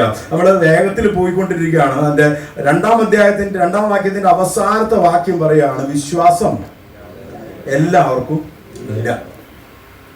വിശ്വാസം എല്ലാവർക്കും ഇല്ല. ഇവിടെ ഈ പൗലോസ് ഈ വിശ്വാസം എന്ന വാക്ക് ഗ്രീക്കിൽ എഴുതിയപ്പോൾ ഗ്രീക്കിൽ പിസ്റ്റിസ് എന്ന് പറഞ്ഞൊരു വാക്ക് ഉപയോഗിച്ചിരുന്നു. ആ വാക്കിനെ 2 രീതിയിൽ നമുക്ക് ചിന്തിക്കാം. ഒന്ന് വിശ്വാസം, അല്ലെങ്കിൽ അതായത് വിശ്വസിക്കുക എന്നുള്ള അർത്ഥത്തിൽ. 2 വിശ്വസ്തത എന്നുള്ള അർത്ഥത്തിൽ. അതായത് വിശ്വാസം എല്ലാവർക്കും ഇല്ലല്ലോ എന്ന് പറയുമ്പോൾ നമുക്ക് 2 രീതിയിൽ ചിന്തിക്കാം. എല്ലാവരും സുവിശേഷം വിശ്വസിക്കുന്നില്ല. 2 എല്ലാവരും വിശ്വസ്തരോ വിശ്വാസയോഗ്യരോ അല്ല. ഇതിനകത്ത് നിന്ന് ആർക്കും എതിരഭിപ്രായം ഉണ്ടെന്ന് ഞാൻ ചിന്തിക്കണില്ല. കാര്യം പൗലോസ് ഇത് എഴുതുമ്പോൾ പൗലോസിന്റെ ജീവിതത്തിൽ നിന്നൂടെ എഴുതിയേക്കുക. ഹല്ലേലൂയ. പൗലോസിന്റെ അനുഭവത്തിൽ നോക്കിക്കഴിഞ്ഞാൽ അപ്പോസ്തല പ്രവൃത്തികൾ 17-ാം അധ്യായം നമുക്ക് പഠിക്കുമ്പോൾ അറിയാം, സുവിശേഷം പറയുന്ന പൗലോസിനെ ഏറ്റവും ശക്തമായി എതിർത്തുകൊണ്ടിരുന്ന അവിടുത്തെ അവിശ്വാസികളായ യഹൂദന്മാരാണ്. അപ്പൊ അവിടെ യഹൂദന്മാരെന്ന് പറയുമ്പോൾ ആരാ? പൗലോസിന്റെ കൂടെ നിന്നവര് അല്ലെ, പൗലോസിന്റെ കൂടെ നടന്നുകൊണ്ടിരുന്ന അവരുടെ വിശ്വസിക്കാനും യോഗ്യരല്ല, അവര് സുവിശേഷം വിശ്വസിക്കാനൊട്ടും ഒരുങ്ങിയിട്ടില്ല. രണ്ടാമത് നമ്മൾ ചിന്തിക്കുകയാണെങ്കിൽ സഭകളിൽ നുഴഞ്ഞു കയറി 2 കൊരിന്ത്യർ 11-ാം അധ്യായം 26-ാമത്തെ വാക്യത്തിൽ ഇങ്ങനെ ഓരോ നദികളിൽ നിന്നുള്ള അക്രമം ഇതെല്ലാം പറഞ്ഞു കഴിഞ്ഞിട്ട് പൗലോസ് അവന്റെ അവസാനത്തെ 11-ാം അധ്യായത്തിൽ 26-ാമത്തെ വാക്യത്തിൽ പറയാം, കള്ള സഹോദരന്മാരാൽ. ഹല്ലേലൂയ. പൗലോസ് അവിടെ എഴുതിയിരിക്കുകയാണ് കള്ള സഹോദരന്മാർ. അപ്പം പൗലോസിന്റെ ജീവിതത്തില് കള്ള സഹോദരന്മാരുണ്ടായിട്ടുണ്ട്, കള്ള യഹൂദന്മാര് അല്ലെങ്കിൽ കുടുംബക്കാരുണ്ടായിട്ടുണ്ട്. മൂന്നാമത് പറയാണ് 2 തീമോഥെയോസിന്റെ ലേഖനം 4-ാം അധ്യായം 10-ാമത്തെ വാക്യത്തിലൊക്കെ പറയാം, ദേമാസ് ഈ ലോകത്തെ സ്നേഹിച്ചു, എന്നെ ഉപേക്ഷിച്ചു. അപ്പം ദേമാസിനെ പോലെയുള്ള പൗലോസിന്റെ കൂടെ നടന്ന സന്തത സഹചാരികളും പൗലോസിനെ ഉപേക്ഷിച്ചു പോയി. അപ്പൊ പൗലോസിന്റെ ജീവിതത്തിൽ പൗലോസ് ഇത് പറയുമ്പോൾ പൗലോസിന് അത് വലിയ തർക്കമുള്ള കാര്യം അല്ലെങ്കിൽ വലിയൊരു റിസർച്ച് നടത്തി പേപ്പർ സ്റ്റഡി ഒന്നും നടത്തേണ്ട കാര്യം ഉണ്ടായിരുന്നില്ല. പൗലോസിന്റെ ജീവിതത്തിലൂടെ എക്സ്പീരിയൻസ് ചെയ്ത കാര്യമാണ് പൗലോസ് എഴുതിയത്. ഹല്ലേലൂയ. എന്നാൽ തെസ്സലോനിക്കരുടെ ജീവിതത്തിൽ നോക്കി, തെസ്സലോനിക്കാരുടെ ജീവിതത്തിലും അത് അപ്രകാരം തന്നെ സത്യമാണ്. കാരണം 1 തെസ്സലോനിക്ക ലേഖനം 2-ാം അധ്യായം 14-ാമത്തെ വാക്യം നമുക്ക് പഠിക്കുമ്പോൾ അറിയാം, തെസ്സലോനിക്കയിലുള്ള സഭയിലുള്ള വിശ്വാസികൾ കഷ്ടത നേരിട്ടത് ആ നാട്ടുകാരാൽ തന്നെ. ഹല്ലേലൂയ. ഒരു വിശ്വാസികൾ ആ നാട്ടുകാരാൽ തന്നെ പീഡനമേറ്റു.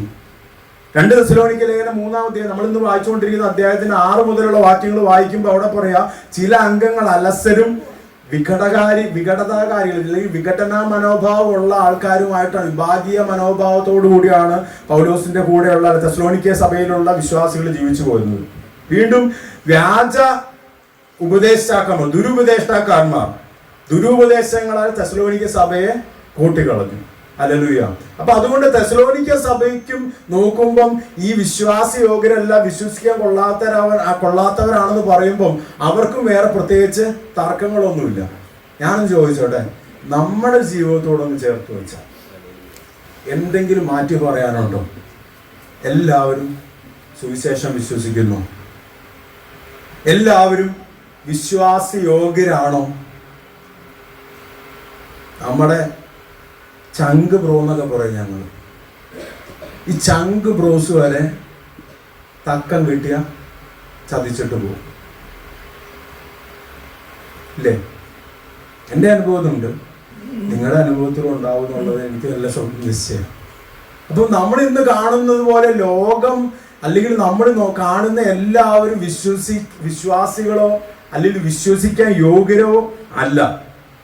എന്നാൽ തൊട്ടടുത്തൊരു വാക്യമുണ്ട്, ദൈവമക്കൾക്ക് സന്തോഷിക്കാൻ കൊള്ളാവുന്ന ഒരു അടുത്ത വാക്ക്, കർത്താവോ വിശ്വസ്തൻ. ഇതുണ്ടല്ലോ, ഇത് എനിക്ക് ഇംഗ്ലീഷ് ട്രാൻസ്ലേഷൻ ആണ് എനിക്ക് ഭയങ്കര ഇഷ്ടം. But the Lord is faithful. ആ ബട്ട് എന്നുള്ള വാക്ക് ഞാൻ ചിന്തിക്കുകയാണ്, ദൈവവചനത്തിൽ ഇത്ര രുചികരമായൊരു വാക്കില്ല. ബട്ട്, പക്ഷെ, എങ്കിലും, കുഴഞ്ഞ ചേറ്റിൽ കിടന്നു എങ്കിലും, ഇവിടെ തീർന്നു എന്ന് ചിന്തിച്ചു എങ്കിലും, മെഡിക്കൽ സയൻസ് പറഞ്ഞു ചാൻസ് ഇല്ല എങ്കിലും, കർത്താവ് വിശ്വസ്തൻ. എത്ര പേർക്ക് പറയാൻ സാധിക്കും എന്റെ കർത്താവ് വിശ്വസ്തൻ? ഹല്ലേലൂയ. ഇപ്പോൾ എൻ്റെ ജീവിതത്തോട് ചേർത്തൊന്ന് പറയാനായിട്ട് ആഗ്രഹിക്കും. ഞാൻ എന്നെ അറിയാത്തവരല്ല ഇവിടെ ഇരിക്കുന്ന 90% പേര്. എങ്കിലും ഞാൻ കർത്താവിനെ അറിഞ്ഞിട്ട് എത്ര വർഷമായെന്ന് അറിയണമെങ്കിൽ എൻ്റെ മൂത്ത മകൻ്റെ വയസ്സ് എടുത്ത് 1 വയസ്സ് കുറച്ചാൽ മതി. അതുവരെ കർത്താവിനെ അറിഞ്ഞിട്ടില്ല എന്ന് പറഞ്ഞ അത് കുറച്ചുകൂടെ വ്യക്തമാണ്. ഞാൻ സൺഡേസ് പള്ളിയിൽ എല്ലാ ഞായറാഴ്ച പള്ളിയിൽ പോവും, ബുധനാഴ്ചയും പള്ളിയിൽ പോവും. ഇനി സൺഡേ സ്കൂളിൽ ഞങ്ങൾക്ക് +2 വരെ ഉണ്ട്. +2 വരെ പഠിച്ചതാണ്. എല്ലാ സന്ധ്യാ നമസ്കാരവും കാണാതെ അറിയാം. അത് ഇപ്പോഴും അറിയാം കേട്ടോ. പഴയ പ്രാർത്ഥനയൊക്കെ ഇപ്പോഴും അറിയാം. പക്ഷെങ്കിൽ വാസ്തവമായിട്ടും കർത്താവിനെ അറിയായിരുന്നു എന്ന് ചോദിച്ചാൽ ഞാൻ പറയും കർത്താവിനെ അറിയില്ലായിരുന്നു. കാരണം എൻ്റെ കൂട്ടു സഹോദരങ്ങൾ എന്തോ ചേട്ടനും എൻ്റെ ചേട്ടന്മാരും ഇവരെല്ലാവരും കർത്താവിനെ കുറിച്ച് എൻ്റെ അടുത്ത് പറയുമ്പം ഞാൻ അവരെല്ലാം എന്താ പറയുക വാഗ്വാദങ്ങൾ നടത്തി തർക്കിച്ച് അവരോട് മല്ലിട്ട് കർത്താവിനെ അറിയാതെ കർത്താവിൻ്റെ കയ്യിലിട്ട് സമർപ്പിക്കപ്പെടാതെ ഓടി നടന്നതാണ്. ഞാൻ പറയും ഈ കർത്താവ് ആദായപ്പെടുത്തുന്ന 2 രീതിയിലാണ്. ഒന്ന് ഈ മീനെ പിടിക്കുന്ന പോലെയാണ്. ഒന്ന് നമ്മൾ വലയിട്ട് മീനെ പിടിക്കൂല്ലേ. മീനെ പിടിക്കാൻ 2 രീതി. ഒന്ന് വല വീശിയിട്ട് മീനെ പിടിക്കാം. 2 മീനെ പിടിക്കണമെങ്കിൽ ചൂണ്ടയിട്ടിട്ട് മീനെ പിടിക്കാം. ഈ വല വിട്ടിട്ട് മീനെ പിടിക്കുമ്പോൾ എന്ന് പറയുമ്പോൾ നമുക്കറിയാം, ഒരു വലയിൽ പിടിക്കുമ്പോൾ ഒരു മീന് വേണ്ടിയിട്ടല്ല വല വീശുന്നത് അല്ലേ, ഒരുപാട് മീനെ പിടിക്കാൻ വേണ്ടിയിട്ടാണ് വല വീശുന്നത്. അപ്പോൾ വല വീശുമ്പോൾ മിക്കവാറും 1, 2, 3, 100, 1000 കണക്കിന് മീനുകളൊക്കെ ചിലവ് വലയിൽ കയറും. വലയുടെ വലുപ്പം അനുസരിച്ച് മീനിൻ്റെ അളവ് അനുസരിച്ച്. ആ വലയിൽ കയറുന്ന മീനുകൾക്ക് ഒരുപാട് മീൻ കയറുന്നു മാത്രമല്ല അതിനൊന്നും വലിയ മുറിവോ ചതവോ ഒന്നും ഉണ്ടാവില്ല. ഒരുമിച്ച് അങ്ങോട്ട് കയറുന്ന കാരണം വലയ്ക്കകത്തായതുകൊണ്ട് വലിയ പ്രശ്നമില്ല. എന്നാൽ ചൂണ്ടയിൽ മീനെ പിടിക്കുക എന്ന് പറയുമ്പോൾ അത് ഒരുപാട് മീനെ പിടിക്കാൻ വേണ്ടിയിട്ടല്ല ഒരു പ്രാവശ്യം ചൂണ്ട എറിയണം അല്ലേ, ഒറ്റ മീനെ പിടിക്കാൻ വേണ്ടിയിട്ട്. ഒറ്റ മീനെ പിടിക്കാൻ വേണ്ടി ചൂണ്ട എറിയും. ആ ചൂണ്ട എറിയുമ്പോൾ പ്രത്യേകത ഉണ്ട്. വലയിൽ കയറുന്ന പോലെയല്ല മീനിൻ്റെ അവസ്ഥ. ചൂണ്ടയിൽ കയറുമ്പോൾ മീനിന് ചെറിയൊരു മുറിവും ഒരു നാക്കൊക്കെ കീറി ഭയങ്കര വേദനയായിരുന്നു. ഞാൻ പറയാം എന്നെ കർത്താവ് ചൂണ്ടയിട്ട് പിടിച്ചതാണ്. വല വീശിയതായിരുന്നു, പലവട്ടം വല വീശി. നമുക്കറിയാം ഈ മീറ്റിങ്ങിനൊക്കെ പോയിട്ടിരിക്കുമ്പോൾ ഈ എപ്പോഴാണ് ഓൾട്ടർ കോൾ വരാൻ പോകണമെന്ന് നമുക്കറിയാം. ആ സമയമാകുമ്പോൾ പതുക്കെ ബാക്കിക്കിടെ അങ്ങ് ഇറങ്ങിപ്പോകും. പലവട്ടം വല വീശാ തുടങ്ങുമ്പോഴത്തേനും ഒന്നുകിൽ കീബോർഡുകാർ പിടിക്കും, അല്ലെങ്കിൽ അച്ഛന്മാർ എഴുന്നേറ്റ് നിൽക്കുക. ആ സമയമാകുമ്പോൾ സ്കൂട്ടായി പോയിക്കൊണ്ടിരുന്നു. എന്നാൽ ഈ വലയിൽ കയറാണ്ടിരുന്ന എന്നെ പിടിക്കാൻ വേണ്ടി കർത്താവ് ഒരു ചൂണ്ടയായിട്ട് ഇറങ്ങി. എൻ്റെ ഭാര്യ ഇവിടെ ഇരിക്കണ്ടേ, ഞങ്ങൾക്ക് 3 മക്കളായി. ഇപ്പം മൂത്തവന് 1 വയസ്സായ സമയത്ത്, അതിന് പേര് ജെറോം എന്നാണ്, അവന് 1 വയസ്സായ സമയത്ത് ഞങ്ങൾ നോക്കിയപ്പോൾ അവൻ്റെ കാലിങ്ങനെ വളഞ്ഞിരിക്കണതായിട്ട് ഞങ്ങൾ കണ്ടു. എന്നാലും ഈ വളഞ്ഞിരിക്കണ കാര്യം ഞങ്ങൾ ഓർത്ത് എല്ലാവരും പറഞ്ഞ കുഴപ്പമൊന്നുമില്ല, നടന്നു തുടങ്ങി കഴിയുമ്പോൾ അതങ്ങോട്ട് മാറിക്കോളും, കുഴപ്പമൊന്നുമില്ല എന്ന് പറഞ്ഞതാണ്.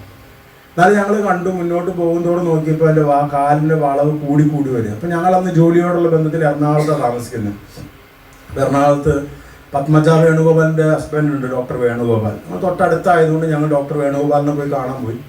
ഡോക്ടറെ കണ്ടു. ഇപ്പോൾ ഡോക്ടറെ കാണാൻ പോകുമ്പോഴും ഞങ്ങളുടെ പ്രതീക്ഷ ഡോക്ടർ വരെ കുഴപ്പമൊന്നുമില്ല എന്ന് പറയുന്നത് കേൾക്കാൻ വേണ്ടിയിട്ടാണ് ഞങ്ങൾ പോകണം. ഡോക്ടർ അവിടെ ചെന്ന് കഴിയുമ്പോൾ ഡോക്ടർ ഇവൻ്റെ ഡ്രസ്സെല്ലാം അഴിച്ച് നോക്കിയിട്ട് പറഞ്ഞു നമുക്ക് എക്സ്റേ എടുക്കണമെന്ന് പറഞ്ഞു. ഞങ്ങൾ എക്സ്റേ എടുത്തു.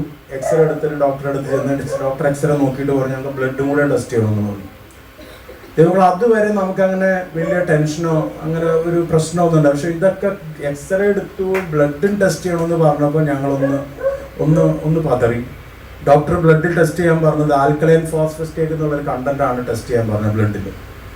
ഇത് സാധാരണ ഒരാളുടെ ശരീരത്തിൽ വരാവുന്നത് മാക്സിമം 90 വരെയാണ് പാടുള്ളൂ. കുഞ്ഞുങ്ങൾക്ക് അത് 300 വരെയൊക്കെ ആയാലും കുഴപ്പമില്ല. ഞങ്ങൾ ബ്ലഡ് ടെസ്റ്റ് ചെയ്ത് ഡോക്ടറെ അടുത്ത് ചെന്നപ്പോൾ ഡോക്ടർ റിസൾട്ട് നോക്കിയപ്പോൾ ഞങ്ങളുടെ കുഞ്ഞിൻ്റെ റിസൾട്ട് ഈ 90 വേണ്ടിയിരുന്നെടുത്ത് 1560 ഡോക്ടർ അപ്പോൾ എക്സ്റേ എടുത്തിട്ട് ഞങ്ങളെ കാണിച്ചു തന്നു. ഞങ്ങൾ കാലിൻ്റെ വളവ് മാത്രമേ ഞങ്ങൾ കണ്ടിട്ടുണ്ടായിരുന്നു. പക്ഷേങ്കിൽ എക്സ്റേ എടുത്ത് ഞങ്ങളെ കാണിച്ചു തന്നപ്പോൾ അവൻ്റെ എല്ലാ അസ്ഥികളും വളഞ്ഞിരിക്കുക. എല്ലാ അസ്ഥികളും വളഞ്ഞിരിക്കുക എന്ന് പറയുമ്പോൾ ശരീരത്തിൻ്റെ എല്ലാ അസ്ഥികളും വളഞ്ഞ് വളരെ പീജിയൻ ചെസ്റ്റ് എന്നാണ് പറയുന്നത്. നെഞ്ചൊക്കെ ഇങ്ങനെ പ്രാവിൻ്റെ കൂട് പോലെ പ്രാവിൻ്റെ നെഞ്ച് പോലെ ഇങ്ങനെ മുന്നോട്ട് തള്ളി വളരെ വിരൂപമായിട്ട്. ഡോക്ടർ പറഞ്ഞത് ഇങ്ങനെയാണ്, ആഫ്രിക്കയിലും സൊമാലിയയിലൊക്കെ ഉണ്ടാകുന്ന കുഞ്ഞുങ്ങൾക്ക് വരുന്ന അസുഖമാണ് റിക്കറ്റ്സ്. റിക്കറ്റ്സ് എന്ന് പറഞ്ഞ അസുഖം വന്നു വരുമ്പോൾ അസ്ഥികളെല്ലാം വളയും മാത്രമല്ല എവിടെയെങ്കിലും മുട്ടോ തട്ടോ ചെയ്താൽ എല്ലാം അവിടെ ചുടിഞ്ഞു. നോക്കണം, ഞങ്ങളുടെ ആദ്യത്തെ കുഞ്ഞ 1 വയസ്സെന്ന് പറഞ്ഞ സമയത്ത് അവൻ നടന്നങ്ങോട്ട് തുടങ്ങിയിട്ടേ ഉള്ളൂ. ഞങ്ങൾക്ക് ഭയങ്കര ആഗ്രഹം നടക്കണേ ഓടണയൊക്കെ കാണാൻ. ഞങ്ങളെന്നും ഓർക്കണ്ട, ഞങ്ങൾ കട്ടിലിൻ്റെ അപ്പുറം ഇപ്പുറം ഞാനും ജിമോളും നിൽക്കും. എന്നിട്ട് അവനെ കട്ടിലിൻ്റെ അങ്ങേയറ്റത്ത് ഇങ്ങേയറ്റം വരെ നടത്തിക്കും. കാരണം താഴെയാണെങ്കിൽ മുട്ടുക ഒടിഞ്ഞു പോകുമെന്നുള്ള പേടി. ഞാൻ പറയട്ടെ, ഞാൻ വീട്ടിലേക്ക് വിളിച്ചു പറഞ്ഞപ്പോൾ ഡോക്ടർ മമ്മി പറഞ്ഞു നമുക്ക് കോലഞ്ചേരിയിലുള്ള ഡോക്ടർ എന്താണ് ഐസക് ഡോക്ടർ ഉണ്ട്, ഡോക്ടർ ഐസക് ഡോക്ടറിനെ ഒന്ന് കാണാം. ഞങ്ങൾ ഡോക്ടർ ഐസക്കിനെ കണ്ടു. ഡോക്ടർ പറഞ്ഞു 90 വേണ്ടിയിരുന്നെടുത്ത് 1500. എൻ്റെ കൂട്ടുകാരൻ്റെ അപ്പനുണ്ട്, ഒരു ജനറൽ ഹോസ്പിറ്റലിനകത്ത് ഭയങ്കര ഓർത്തോ ഡോക്ടറാണ്. ആളെ കൊണ്ട് കാണിച്ചു. ഞാൻ പറയട്ടെ, ഞാൻ കേട്ടിട്ടും പരിചയപ്പെട്ടിട്ടുള്ള എല്ലാ ഡോക്ടേഴ്സിനെ ഞങ്ങൾ കാണിച്ചു. എല്ലാവരും പറഞ്ഞു 90 വേണ്ടിയിരുന്നെടുത്ത് 1560 ആയതുകൊണ്ട് സുഖപ്പെടത്തില്ല. ഹല്ലേലൂയ. എന്നാൽ ബട്ട് ഗോഡ്, ദൈവം വിശ്വസ്തൻ. ദൈവമക്കളെ, ദൈവന്റെ അടുത്ത് ഭാവിച്ചാരനാണ് അല്ലപ്പുറം കൂട്ടായോട് ഭാവിച്ചാരൻ ആദ്യം പറഞ്ഞത്, ജഗുവ നിന്റെ മകന്റെ അസുഖം മാറ്റുവാൻ ദൈവം ഇന്ന് ശക്തനാണ്. ഞങ്ങൾ തൊട്ടടുത്ത ദിവസം വീട്ടിൽ വെച്ചിട്ട് ഒരു ഫാസ്റ്റിംഗ് പ്രയർ നടത്തി. എൻ്റെ ലൈഫിൽ ആദ്യത്തെ ഫാസ്റ്റിംഗ് പ്രയറാണ്. അതുവരെ അങ്ങനെ ഫാസ്റ്റിംഗ് പ്രയർ എന്നുള്ള സംഭവമേ ഞങ്ങൾ ചെയ്തിട്ടില്ല. വീട്ടിൽ വെച്ചിട്ടൊരു ഫാസ്റ്റിംഗ് പ്രയർ ഞങ്ങളൊരു 5-8 പേര് 8-10 പേര് മാക്സിമം ഞങ്ങൾ വീട്ടിലുള്ളൂ. ഫാസ്റ്റിംഗ് പ്രയർ നടന്നുകൊണ്ടിരിക്കുന്നതിൻ്റെ ഇടയിൽ എന്തോ എനിക്ക് മനസ്സിലായത് പറയും, എനിക്കൊരു കാറ്റടിക്കുന്നത് പോലെ എൻ്റെ മുഖത്ത് രോമമൊക്കെ എഴുന്നേറ്റ് നിൽക്കുന്ന പോലെ എനിക്കൊരു ഫീൽ വന്നു. എൻ്റെ ഉള്ളിൽ ദൈവം ഉറപ്പ് വന്നു, എൻ്റെ മകൻ്റെ അസുഖം മാറി. ആ സമയങ്ങളിൽ ബൈബിള് വായിക്കുക എന്ന് പറയുമ്പം രാത്രി ബൈബിൾ ഇങ്ങനെ തുറക്കുമ്പോൾ കിട്ടുന്ന ഒരു വാക്യം വായിക്കും. അത്രേ ഉണ്ടായിരുന്നുള്ളൂ ദൈവമായിട്ടുള്ളൊരു ബന്ധം. അന്ന് രാത്രി ഞാൻ ബൈബിൾ തുറന്നപ്പം എനിക്ക് കിട്ടിയ വാക്യം 126 സങ്കീർത്തനം അതിൻ്റെ 5-ാമത്തെ വാക്യമാണ്. കണ്ണുനീരോടെ വിതയ്ക്കുന്നവൻ ആർപ്പോടെ കൊയ്യും. ഞാൻ അതിനു മുമ്പ് ആ വാക്യം കേട്ടിട്ടില്ല. നിങ്ങൾ വിശ്വസിക്കത്തില്ലായിരിക്കും, പക്ഷെ അതിനു മുമ്പ് ഞാൻ ആ വാക്യം കേട്ടിട്ടില്ല. ഞാൻ അതിനു മുമ്പ് വായിച്ചിട്ടുമില്ല. അന്ന് ആ വാക്യം വായിച്ചപ്പോൾ എൻ്റെ ഉള്ളത്തിൽ ദൈവം ഒന്നുകൂടി ഉറപ്പിച്ചു, എൻ്റെ മകൻ്റെ അസുഖപൂർണത്തിന് വേണ്ടി, അസുഖം മാറുന്നതിന് വേണ്ടി ദൈവാത്മാവ് എഴുതി വെച്ചിരിക്കുന്ന വാക്യമാണ് കണ്ണുനീരോടെ വിതയ്ക്കുന്നവൻ ആർപ്പോടെ പോയി. അന്ന് മുതൽ ഞങ്ങൾ കൈവച്ച് കണ്ണുനീരോട് അവൻ്റെ മേൽ കൈവച്ച് പ്രാർത്ഥിച്ചു. ഒരാഴ്ച ഞങ്ങൾ ബ്ലഡ് ടെസ്റ്റ് ചെയ്തപ്പം ഈ 1560 ഉണ്ടായിരുന്നത് 750 സ്വർഗത്തിൽ അപ്പച്ച മാറ്റി. 1 മാസം കഴിഞ്ഞ് ഞങ്ങൾ ബ്ലഡ് ടെസ്റ്റ് ചെയ്തപ്പോഴത്തേനും അത് പൂർണ്ണമായിട്ട് നോർമലായി. ഇപ്പൊ അവന് 14 വയസ്സ് കഴിഞ്ഞ് 15-ാമത്തെ വയസ്സിലോട്ട് കടന്നേക്കുക. ഹല്ലേലൂയ. അവന് എല്ല് പൊട്ടിപ്പോവും, ഒടിഞ്ഞു പോകും, ചതഞ്ഞു പോകും എന്നൊക്കെ പറഞ്ഞ് ഡോക്ടർമാരോട് എനിക്ക് പറയാനുള്ള ഒറ്റ കാര്യമുള്ളൂ, ഇത്രയും വയസ്സിനിടയിൽ ഒരു എല്ല് ഒടിഞ്ഞിട്ടില്ലെന്നല്ല, പൊട്ടിയിട്ട് പോലും ഇല്ലാത്തതാണ്. പിന്നെ പലരും ഡോക്ടർമാർ എൻ്റെ അടുത്ത് പറഞ്ഞു, ഇനി ഇതൊക്കെ മാറിയാലും ഇവർ പൊക്കം വയ്ക്കില്ല, പൊക്കം കുറഞ്ഞിട്ടുള്ള കുഞ്ഞുങ്ങളെ പോലെ പൊക്കം കുറഞ്ഞു പോകും. അടുത്ത വർഷം അല്ലെങ്കിൽ അതിൻ്റെ അടുത്ത വർഷം, ഇപ്പം എൻ്റെ ഇത്രയുണ്ട്, ഞാൻ 6 അടി 1 ഇഞ്ചാണ്, അവൻ എൻ്റെ ഇത്രയുണ്ട്. അടുത്ത കൊല്ലത്തിന് മുകളിൽ മക്കളെ ദൈവം വിശ്വസ്തൻ. മെഡിക്കൽ സയൻസ് പറയും സാധ്യമല്ലെന്ന്, ഡോക്ടർമാര് പറയും സാധ്യമല്ലെന്ന്, ലോകം നമ്മുടെ അവസ്ഥയെ നോക്കി പറയും ഇത് സാധ്യമല്ലെന്ന്, ഇത് തീർന്നെന്ന് പറയും. ഹല്ലേലൂയ. എല്ലാവരും വിശ്വസ്തരും വിശ്വാസയോഗ്യരും ഒന്നും അല്ല. But Lord is faithful. കർത്താവ് വിശ്വസ്തൻ. അതുകൊണ്ട് ഞാൻ പറഞ്ഞത് ഇതേപോലെ രുചികരമായുള്ളൊരു വാക്ക്, ഈ പക്ഷേ എന്നുള്ളൊരു വാക്കുണ്ടല്ലോ, നിങ്ങളൊന്ന് ആലോചിച്ച് നോക്കിക്കേ. കുഴഞ്ഞ ചേറ്റിൽ കിടന്നവരാ ഞാനും നിങ്ങളും. പക്ഷേ ബട്ട് ദൈവം നമ്മൾ അവിടെ നിന്ന് ഉയർത്തിയോ? ഇന്നലെ കണ്ടിട്ട് തിരിഞ്ഞു നോക്കി. ഇനി എങ്ങനെ മുന്നോട്ട് പോകുമെന്ന് ചിന്തിച്ച പലരും ഈ മധ്യത്തിലുണ്ട്. തീർന്നോ? ഇല്ല. But God is faithful. ഇനി എന്താകുമെന്ന് ചിന്തിച്ചുകൊണ്ടിരിക്കുന്ന പലരും ഇന്നിപ്പോ മധ്യത്തിലുണ്ടാകാം. ഒരു കാര്യം ജീവിതത്തോട് ചേർത്ത് വെച്ച് പറയാം, തീർന്നിട്ടില്ല. Lord is faithful. നമ്മുടെ കർത്താവ് വിശ്വസ്തനാണ്. അതുകൊണ്ട് ഞാൻ പറയും, പക്ഷേ ഇത് വേറെ എവിടെയെങ്കിലും പക്ഷേ കേട്ടാൽ നമുക്ക് ഇത്ര സന്തോഷം ഉണ്ടാകും. പക്ഷെ ദൈവത്തിന്റെ വചനം വായിച്ചിട്ട് എവിടെയൊക്കെ പക്ഷേ ഉണ്ടോ ദൈവമക്കൾ, അവിടെ നമുക്കൊന്ന് ബലപ്പെടാനുണ്ട്. ഹല്ലേലൂയ. എഫേസ്യ ലേഖനം 2-ാം അധ്യായം 3-ഉം 4-ഉം വാക്യം വായിക്കുമ്പോൾ അതിന്റെ ഈ മലയാളം വായിക്കുമ്പോൾ ചിലപ്പം ആ ഒരു ഫീല് വെച്ചാൽ ഇവിടെ നമ്മളുണ്ടല്ലേ, വിശ്വാസം എല്ലാവർക്കും ഇല്ലല്ലോ. കർത്താവോ വിശ്വാസം, ആ കർത്താവോയിലാണ് ആ പക്ഷ വന്നേക്കുന്നത്. പക്ഷെ ഇംഗ്ലീഷ് ട്രാൻസ്ലേഷൻ നോക്കുമ്പോൾ പറയാം, but the Lord is faithful. എഫേസ്യ ലേഖനം 2-ാം അധ്യായം അതിന്റെ 3-4 വാക്യം. നാം എല്ലാവരും മുമ്പേ നമ്മുടെ ജഡമോഹങ്ങളിൽ നടന്ന് ജഡത്തിനും മനോവികാരങ്ങൾക്കും ഇഷ്ടമായത് ചെയ്തുകൊണ്ട് മറ്റുള്ളവരെ പോലെ പ്രകൃതിയാൽ കോപത്തിന്റെ മക്കളായിരുന്നു. കരുണാസമ്പന്നനായ ദൈവമോ, ഹല്ലേലൂയ, കരുണാസമ്പന്നനായ ദൈവമോ, but God being rich in mercy. Hallelujah. നമ്മളിനി എന്തൊക്കെയാണെന്ന് പറഞ്ഞാലും നമ്മുടെ ജീവിതത്തിന്റെ സാഹചര്യങ്ങളുടെ ഡയറക്റ്റ് ഓപ്പോസിറ്റ് ആണ് ഈ ബട്ട് കഴിഞ്ഞിട്ട് വരുന്നത്. Hallelujah. But Lord is rich in mercy. Hallelujah. അതിന്റെ 13-ാമത്തെ വാക്യം ഇവിടെ ഒന്ന് വായിച്ചേ. മുമ്പേ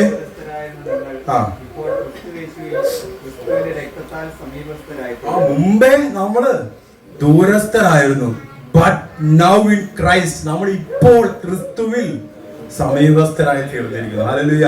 1 കൊരിന്ത്യർ ലേഖനം അതിന്റെ 15-ാം അധ്യായം അതിന്റെ 20-ാമത്തെ വാക്യത്തിൽ വായിക്കുമ്പോഴും, എന്നാൽ ക്രിസ്തു നിദ്ര കൊണ്ടവരിൽ ആദ്യ ഫലമായി മരിച്ചവരുടെ ഇടയിൽ നിന്ന് ഉയർത്തെഴുന്നേറ്റിരിക്കുന്നു.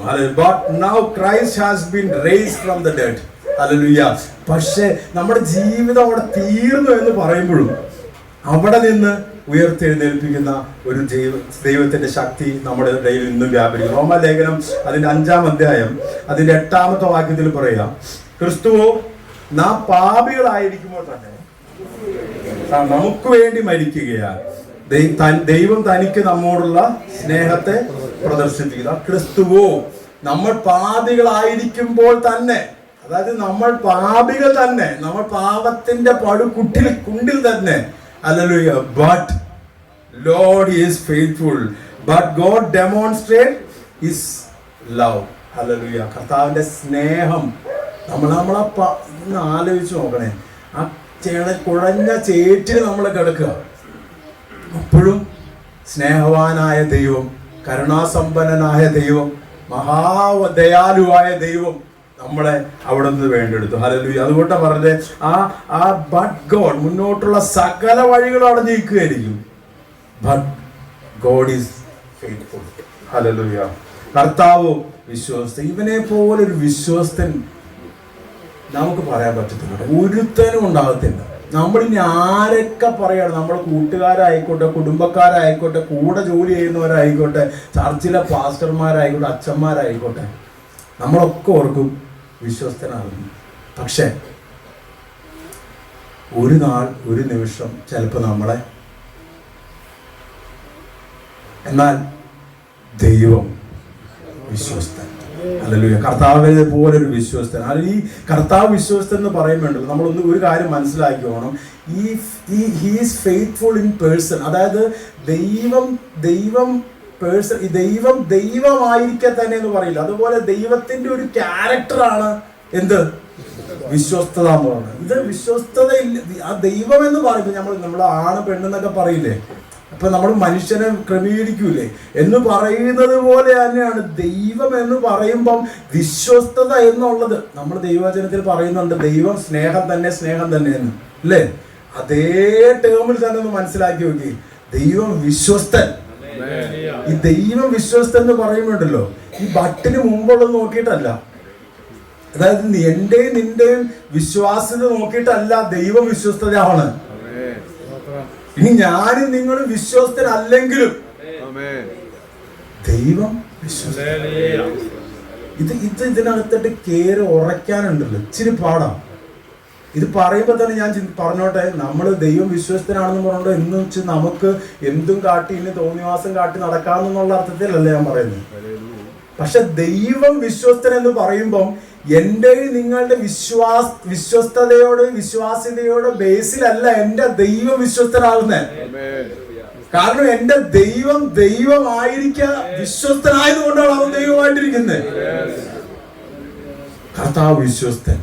അല്ലെങ്കിൽ ഈ ദൈവം വിശ്വസ്തൻ എന്ന് പറയുമ്പം അപ്പോ ആവർത്തന പുസ്തകം 4-ാം അധ്യായം 24-ാമത്തെ വാക്യത്തില് നമ്മൾ കുറച്ച് ദൈവത്തിന്റെ ക്യാരക്ടേഴ്സിനെ കുറിച്ചൊന്ന് വേഗം പഠിക്കും. ബിക്കോസ് നമ്മൾ ഈ ദൈവം വിശ്വസ്തൻ എന്ന് പറയുമ്പം അതൊന്ന് മനസ്സിലാക്കാൻ വേണ്ടിയിട്ട് ആവർത്തന പുസ്തകം 4-ാം അധ്യായം 24-ാമത്തെ വാക്യത്തിൽ പറയുന്നു, നിന്റെ ദൈവമായ യഹോവ ദഹിപ്പിക്കുന്ന അഗ്നിയല്ലോ, തീഷ്ണതയുള്ള ദൈവം തന്നെ.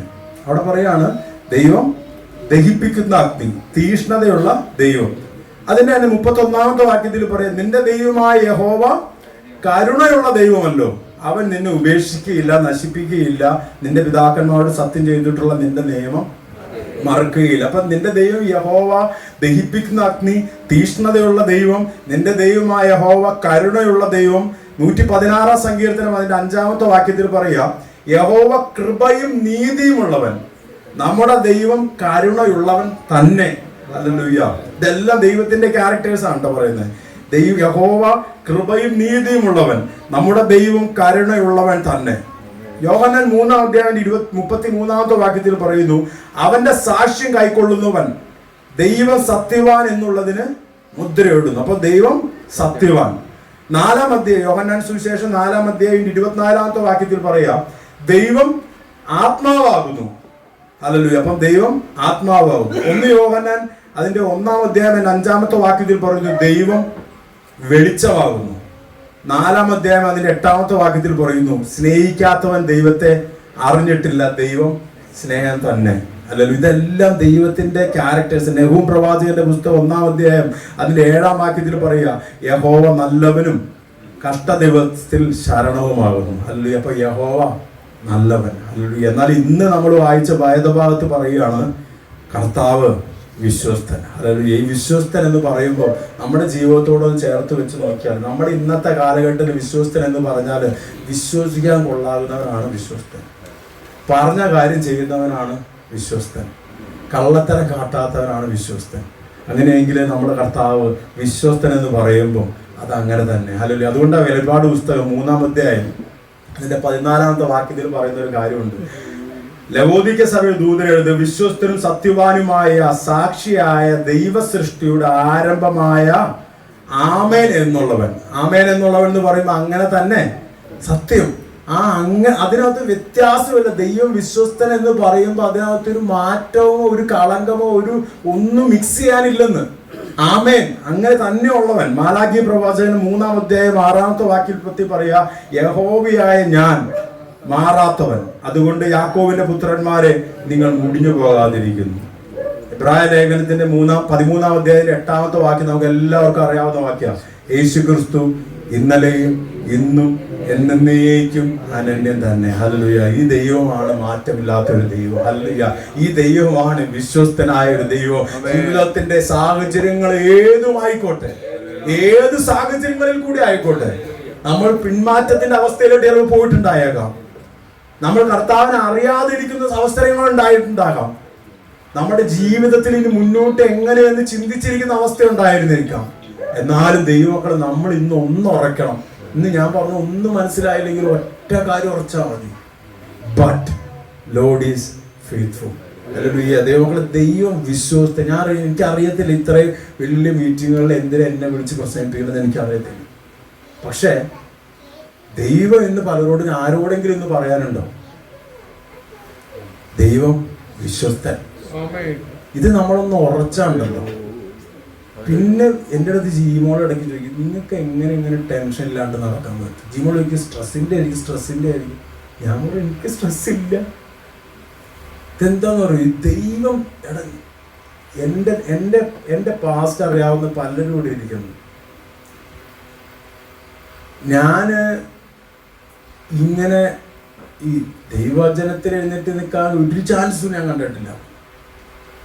ഭൗതികമായിട്ട് ഇത്രയൊക്കെ അനുഗ്രഹിക്കപ്പെട്ടു, ഭയങ്കരമായിട്ട് അനുഗ്രഹിക്കപ്പെട്ടൊന്നുമല്ല. പക്ഷെ എൻ്റെ വിദ്യാഭ്യാസം, ഞാൻ പഠിച്ചുകൊണ്ടിരുന്ന രീതിയും, ഞാനൊന്നും പഠിക്കാൻ അത്ര വലിയ സ്മാർട്ടൊന്നും അല്ല. ഒരു തട്ടിമുട്ടി എങ്ങനെയൊക്കെയോ ഇങ്ങോട്ട് പാസ്സായി പോണ ഒരു ആവറേജ്, എന്നെങ്കിൽ ഫസ്റ്റ് ക്ലാസ് ഡിസ്റ്റിങ്ഷന് തൊട്ട് താഴെ ആ ഒരു രീതിയിൽ ഇങ്ങനെ പോയിക്കൊണ്ടിരിക്കുന്ന ഒരു വ്യക്തിയാവും ഞാൻ.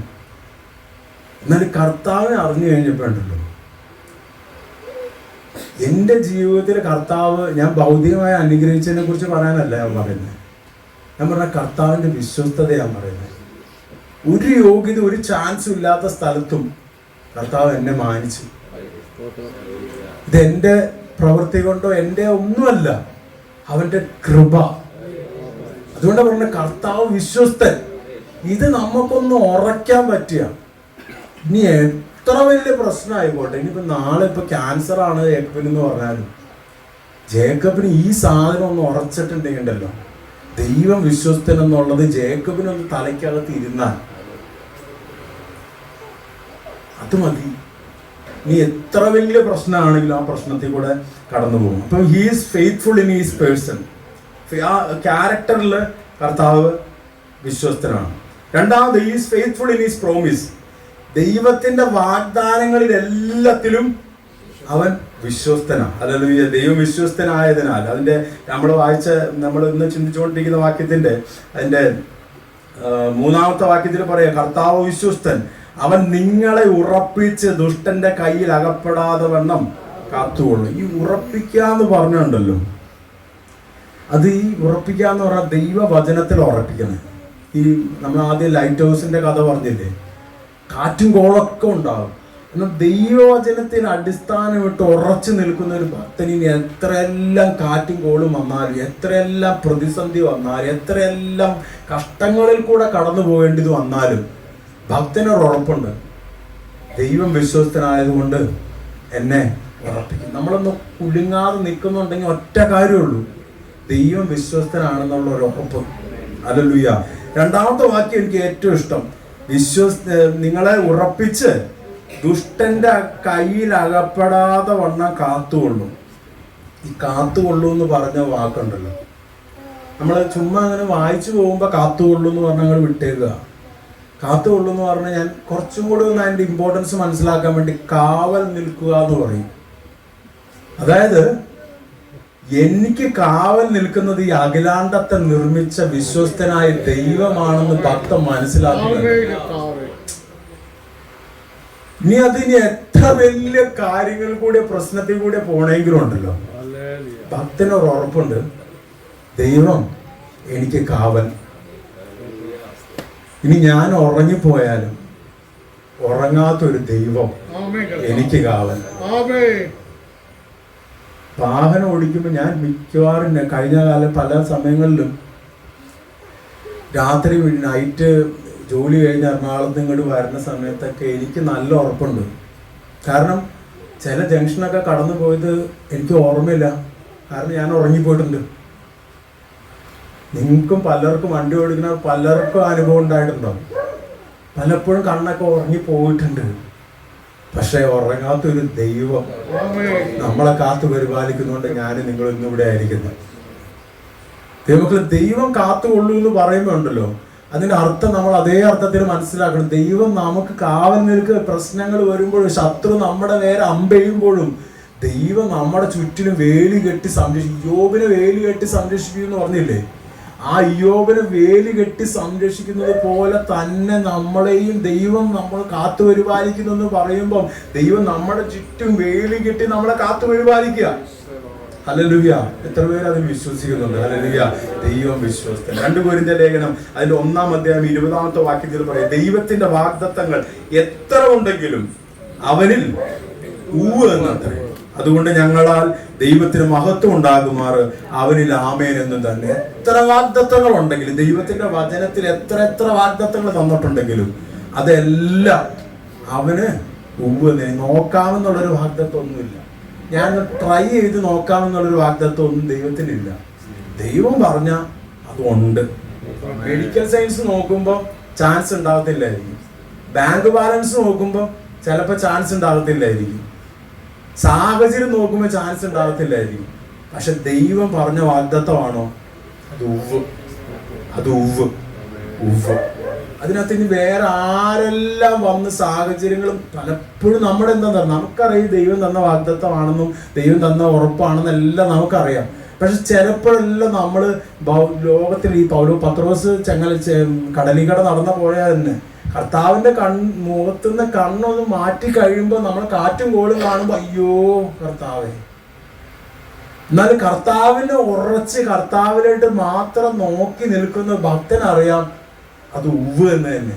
അതിനകത്ത് ഒരു മാറ്റവും വരാൻ പോകുന്നത്. അപ്പം is faithful in his promises. 3-ാമത് he is faithful in his performance. അതായത് ദൈവത്തിന്റെ പ്രവൃത്തികളിൽ ദൈവം വിശ്വസ്തനാണ്. ഹല്ലേലൂയ.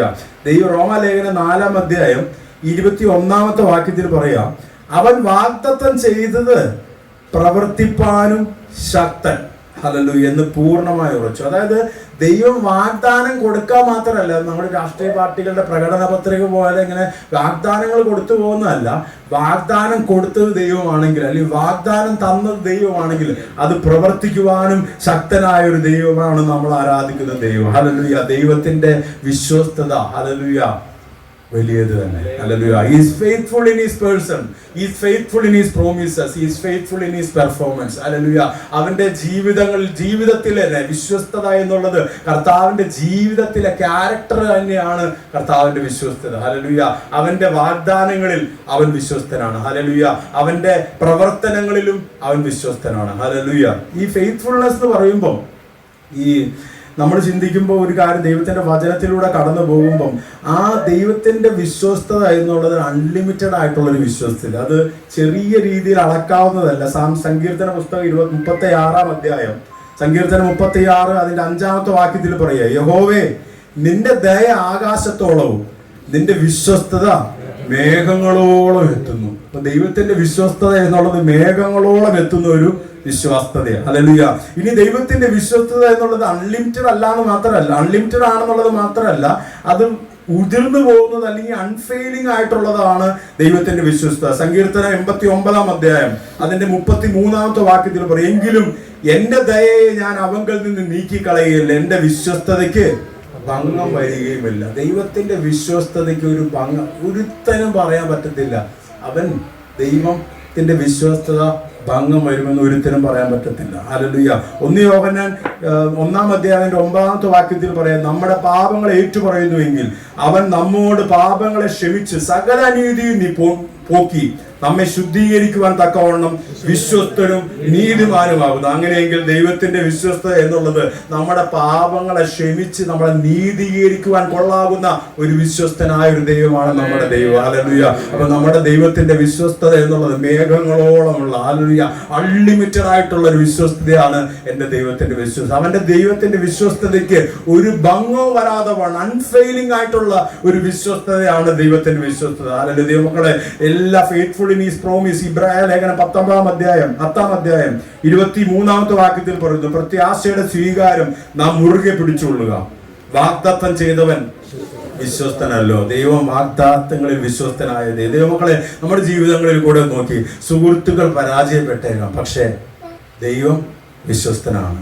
കുടുംബം ചിലപ്പം നമ്മളെ തള്ളിക്കളഞ്ഞേക്കാം, പക്ഷേ ദൈവം വിശ്വസ്തനാണ്. നമ്മുടെ റിസോഴ്സുകൾ, നമ്മുടെ ബാങ്ക് ബാലൻസ്, നമ്മുടെ എല്ലാ റിസോഴ്സുകളും ചിലപ്പോൾ തീർന്നു പോയേക്കാം, പക്ഷേ ദൈവം വിശ്വസ്തനാണ്. സെറാഫാത്തിലെ വിധവയോട് ചോദിച്ചാൽ മതി അല്ലെ, എല്ലാ സാഹചര്യവും തീർന്നു പോയതാ, എങ്കിലും ദൈവം വിശ്വസ്തൻ. വിശ്വാസം തന്നെ നമ്മുടെ പരാജയപ്പെട്ടു പോയേക്കാം. ചില സമയങ്ങളിലെല്ലാം നമ്മുടെ വിശ്വാസം ഒന്ന് ചഞ്ചലപ്പെട്ടു പോയേക്കാം, ഒന്ന് പിന്മാറിപ്പോയേക്കാം. എന്നാലും ദൈവമക്കൾ നമ്മളൊന്ന് ഉറച്ചോണം, ദൈവം വിശ്വസ്തൻ. ഹല്ലേലൂയ. 1 തെസ്സലോനിക്കയിലെ ലേഖനം 5-ാം അധ്യായം അതിന് 24-ാമത്തെ വാക്യത്തിൽ പറയുകയാണ്, നിങ്ങളെ വിളിക്കുന്നവൻ വിശ്വസ്തനാകുന്നു, അവൻ അത് നിവർത്തിക്കും. ഹല്ലേലൂയ.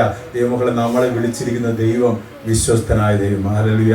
ഞാൻ പറഞ്ഞ ഒറ്റ കാര്യം എനിക്കിന്ന് പറയാനുള്ളൂ, ദൈവം വിശ്വസ്തൻ. ഹല്ലേലൂയ. നമ്മുടെ ജീവിതത്തിന്റെ സാഹചര്യങ്ങൾ ഏതുമായിക്കോട്ടെ, ഹല്ലേലൂയ, ദൈവം നമ്മളെ കുറിച്ച് ആഗ്രഹിക്കുമ്പോൾ നമ്മൾ ആദ്യം ചിന്തിച്ചു ദൈവത്തിന്റെ വചനം എങ്ങനെ സ്വീകരിക്കണമെന്ന്, നമ്മുടെ ജീവിതങ്ങളിൽ കൂടെ എങ്ങനെ കൈക്കൊള്ളണമെന്ന്, ഏതർത്ഥത്തിലാണ് നമ്മൾ ദൈവവചനം സ്വീകരിക്കേണ്ടതെന്നുള്ളതെല്ലാം നമ്മൾ ആരംഭമായിട്ട് 1-2 വാക്യങ്ങളിൽ നിന്ന് ചിന്തിച്ചു. ഹല്ലേലൂയ. ആ ചിന്തിച്ച ഒറ്റ കാര്യത്തിൽ ദൈവവചനം എന്നുള്ള രീതിയിൽ എനിക്ക് ഒറ്റ കാര്യം നിങ്ങളോട് പറയാനുള്ളൂ, ദൈവം വിശ്വസ്തൻ. ഹല്ലേലൂയ. 1 തെസ്സലോനിക്കയിലെ ലേഖനം 5-ാം അധ്യായം 24-ാമത്തെ വാക്യത്തിൽ പറയും, നിങ്ങളെ വിളിക്കുന്നവൻ വിശ്വസ്തനാകുന്നു, അവൻ അത് നിവർത്തിക്കും. നമുക്ക് കണ്ണുകൾ അടയ്ക്കാം, പ്രാർത്ഥിക്കാം.